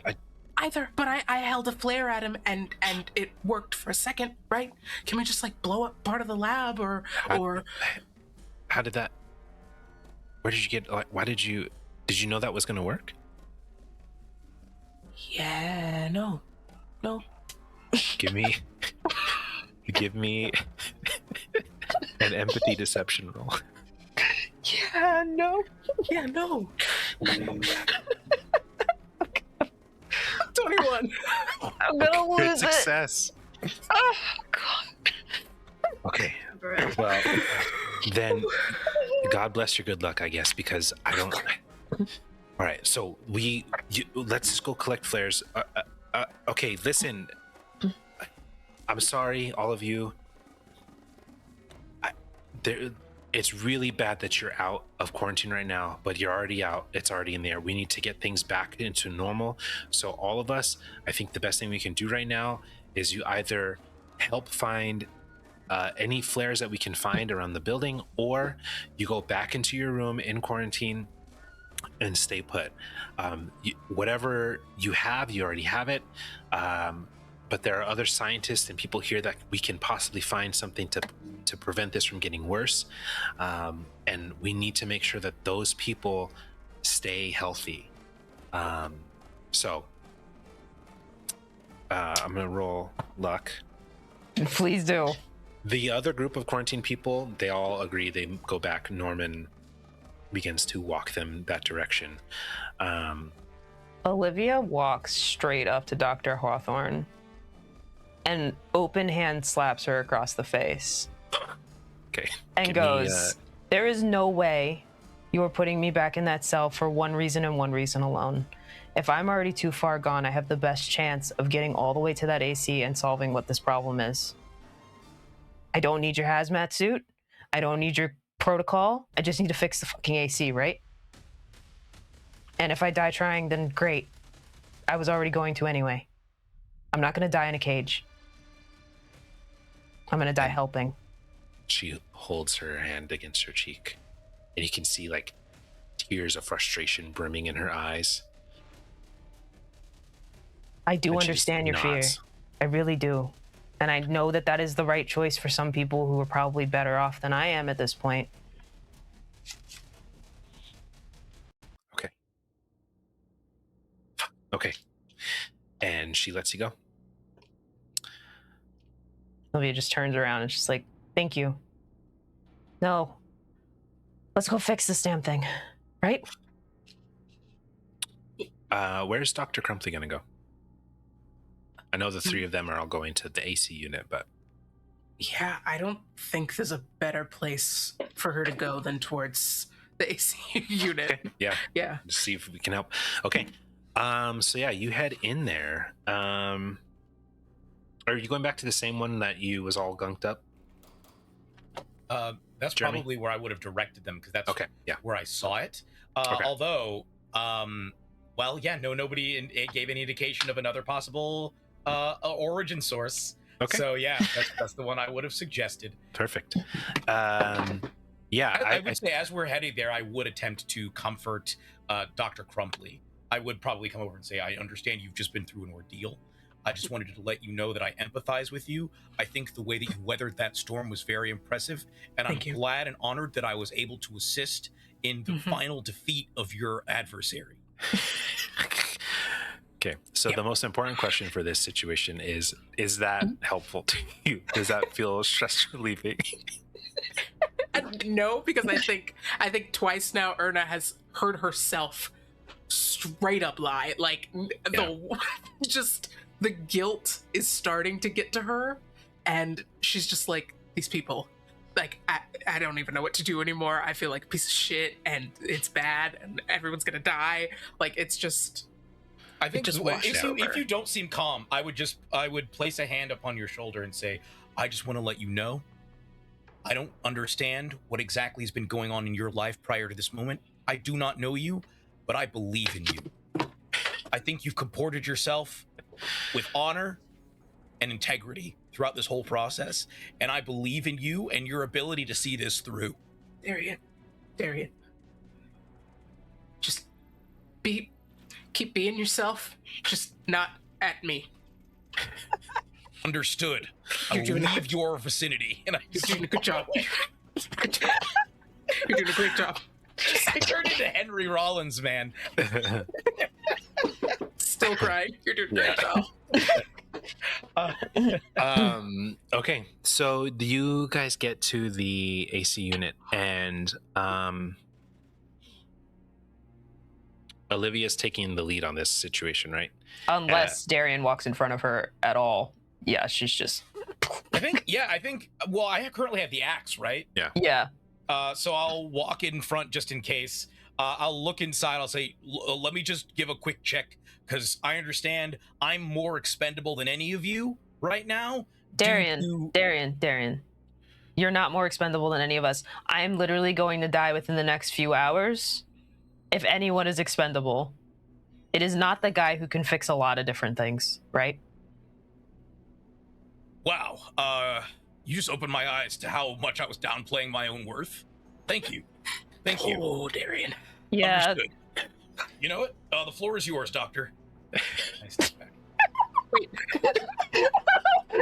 Wait, just like, when did I become a doctor? I think the camera moves to Crumbly, and Crumbly points back to. Yeah. I'm just like. I would love it if you open the door, though. They're understood. So I could use Hawthorne's key. Yeah. If you give me the key, I'll go ahead and open it. And I'll like brandish the axe just in case. I'll say, I'll stay here, ready to rush in. Should anything become awry. Amazing. Okay. Olivia, you walk into the room and you can see where the fan of this AC unit has like been gunked up. And as you move towards it, you see where before it was like real like tacky and thick. Now it has become more jelly-like, more liquid. And it begins to like lift itself off the ground and reach towards your face. Almost as if it's probing or smelling you or trying to get an idea of who you are. And getting up close to you, it just sort of moves off to the side and like sort of just like waves in the space. And then it smells the axe and probably Darian and begins to like lurch that direction. Whoa. No. So yeah, you just like step in front of it? I don't step in front of it because I don't know if I can. It's goop at the end of the day. And I think Olivia just starts to like have that panic of just like, no, you stay here. Don't move. It'll be fine. It's still like reaching out. It doesn't seem like it's long enough quite, but it's like it's pulling itself as taut as it can be to try to get to Darian in the doorway. It seems to be ignoring you though. Okay, so we said heat, right? Yeah, anything. Are we sure we don't want to use cold? Because I'm just warming up. I'm going to become this thing, right? So if you heat me up, I'm just going to transform faster, right? I don't think it works that there's a critical temperature that could be good. I think this current temperature isn't great, but hotter than hot is good. We can try freezing it, but that's going to be a lot harder. We don't have like nitro. Did you get it below body temp, right? I mean, if it's in something that's dead, it will take over the dead thing. Okay. So I think it's a gamble. We can try it, but I don't know if we have time to try it again if it doesn't work. Well, if we're turning on the AC, it's going to get cold anyway, right? Yeah. And then one of you can throw a Molotov in it. Fire travels. Yeah. This is one of those moments where Olivia's like, I am not. Sorry. No, that's fine. That's a good idea. We'll blow up the building through the vents. Vents go on. Boom. Get out. Clean.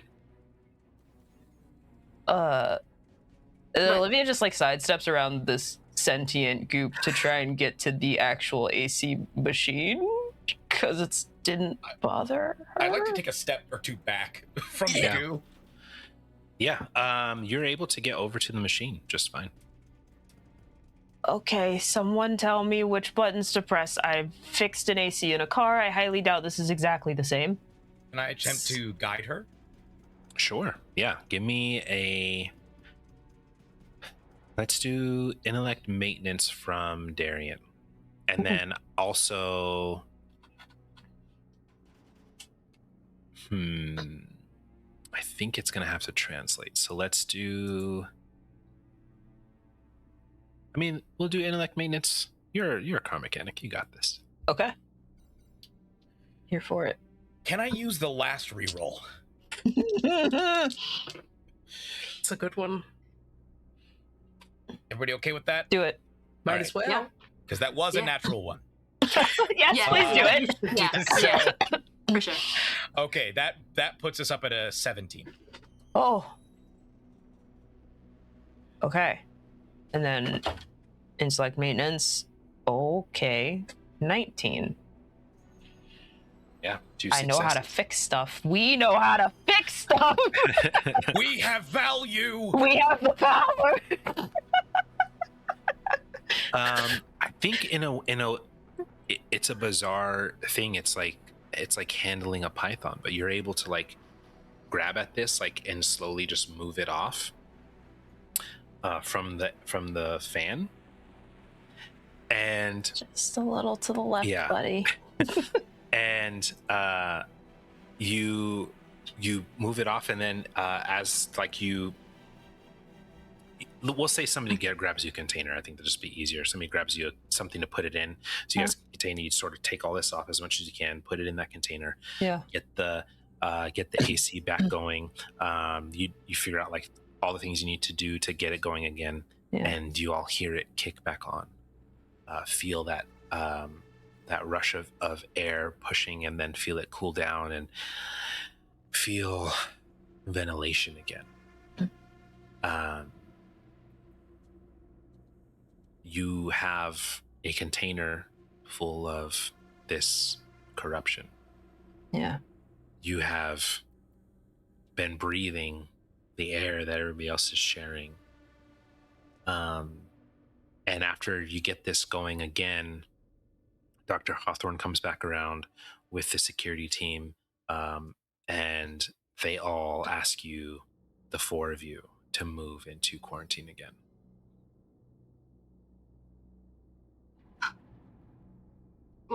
I understand. And go ahead, Amihan. I think, well, they're behind their masks. They're like, okay, do you want us, okay, but what happens after that? We need to find a way to stop this. And the only way to do that is to keep the scientists healthy. Dr. Crumpley, we're going to quarantine you in your lab.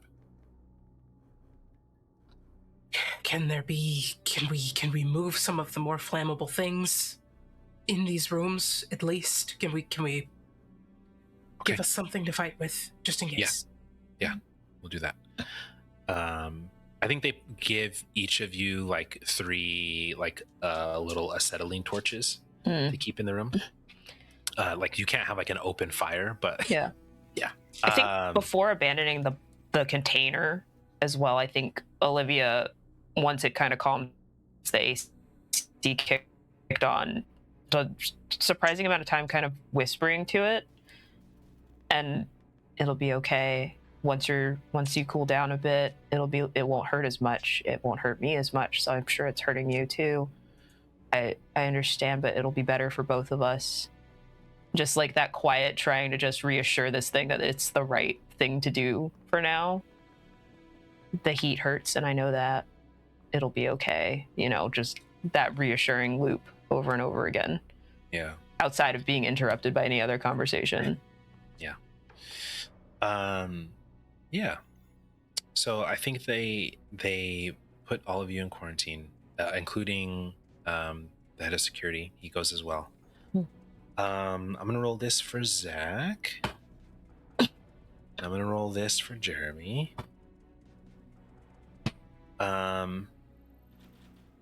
Fascinating.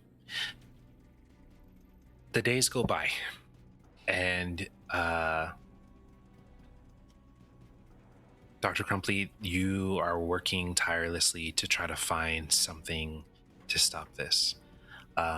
Through your laboratory window, you see the condition of these quarantine people begin to fail and get worse.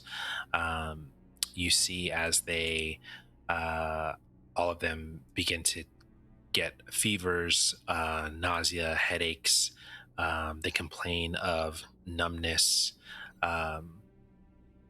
you see some of them become aggressive. And Charm, you asked me about the glass earlier. On day 5, your eyes, the sclera, have been covered completely by this black liquid, and your mind has changed into something feral, and you and Tanner in this room together seem to have no interest in each other or really recognize each other's presence other than an obstacle in the way. And you slam against that glass, and there's moments where looking at it and realizing like this half-inch thick tempered glass is so close to breaking. And still you are not any closer to finding a cure. Nobody here, none of the doctors are able to figure out a way to stop this from spreading. The next day, Iris becomes in that same condition, changing, aggressive. And the day after that, it is Darian. And I think we fast forward a little bit into a point where, I mean, how long do you think Dr. Crumpley stays quarantined in this lab? You aren't getting any worse. Enough days have gone by where you're like, it seems like a 5-day process of this, and you have seemed to have somehow avoided the situation. But how long do you stay? I think there's a day where like she starts to move her work to where she does not have to face these people's rooms, but she can like, usually I think she's gotten used to hearing Darian's music be so loud in his headphones that that's sort of how she's keeping tabs on him. And once that stops, that is the day that she like goes to Dr. Hawthorne without saying a word. She just has her stuff in one of those like banker boxes and is just like, I'm done. Let's go. Yeah. And Dr. Hawthorne and a few of the other scientists leave with you. I think that there is like a sort of fail-safe situation for the facility, but the two of you make it out to the surface and back out to the entrance, and you look out at Cleveland, having not had any contact with people outside of this space for like a week now, and you see there is smoke and fire and sirens, and the world has gone to shit. But you are alive, and you are brilliant, and maybe there's something else for Dr. Crumpley somewhere else. And that is where we shall end tonight. Bruce Mascoots, that was pretty bad. Okay, all right. Right. I'm sorry it ended so sad. However, love that it I ended enjoyed so this Yes. so much. I love that it's all Crumpley's fault. No, I'm kidding. It's all no. No, I mean it's all my fault. No, I'm kidding. It is not She's got to wrong. live with the guilt. The guilt. Yeah, guilt. The guilt, yeah. That is some awesome ass story though. God damn. Yeah.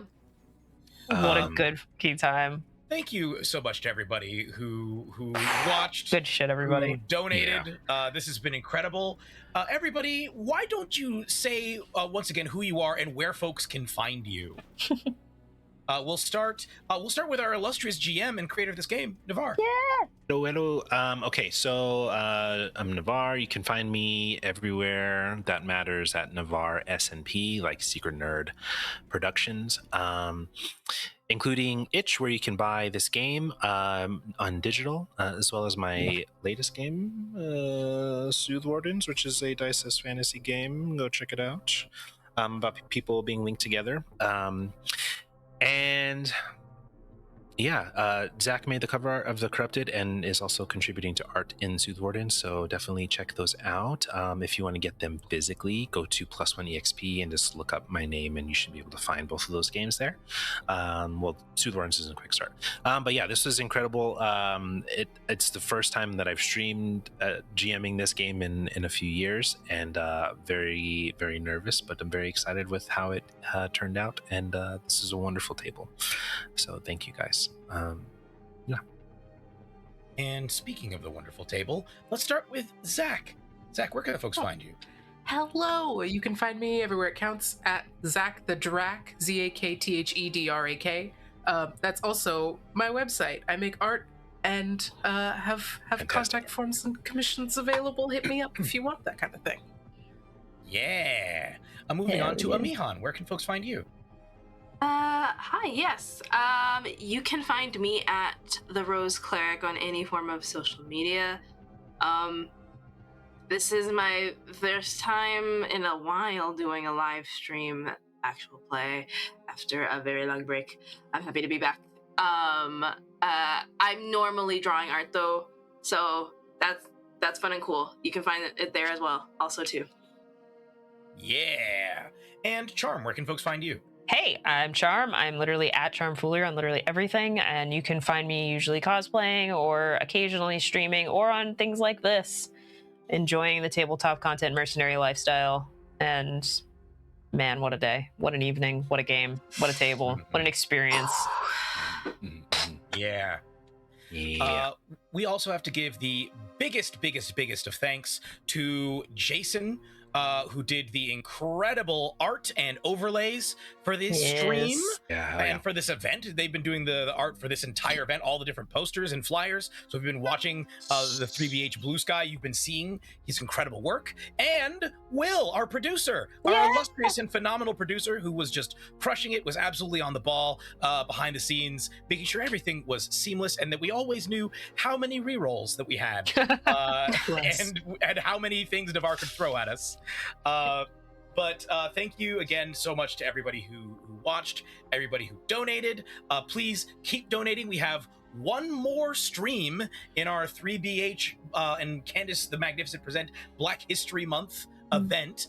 This upcoming Saturday, February 28th, is going to be me. I'm going to be GMing a Wagadu stream. If any of you guys remember any of the 3BH series set in Wagadu, this is going to be in the same world of Wagadu, but with a whole new cast of characters.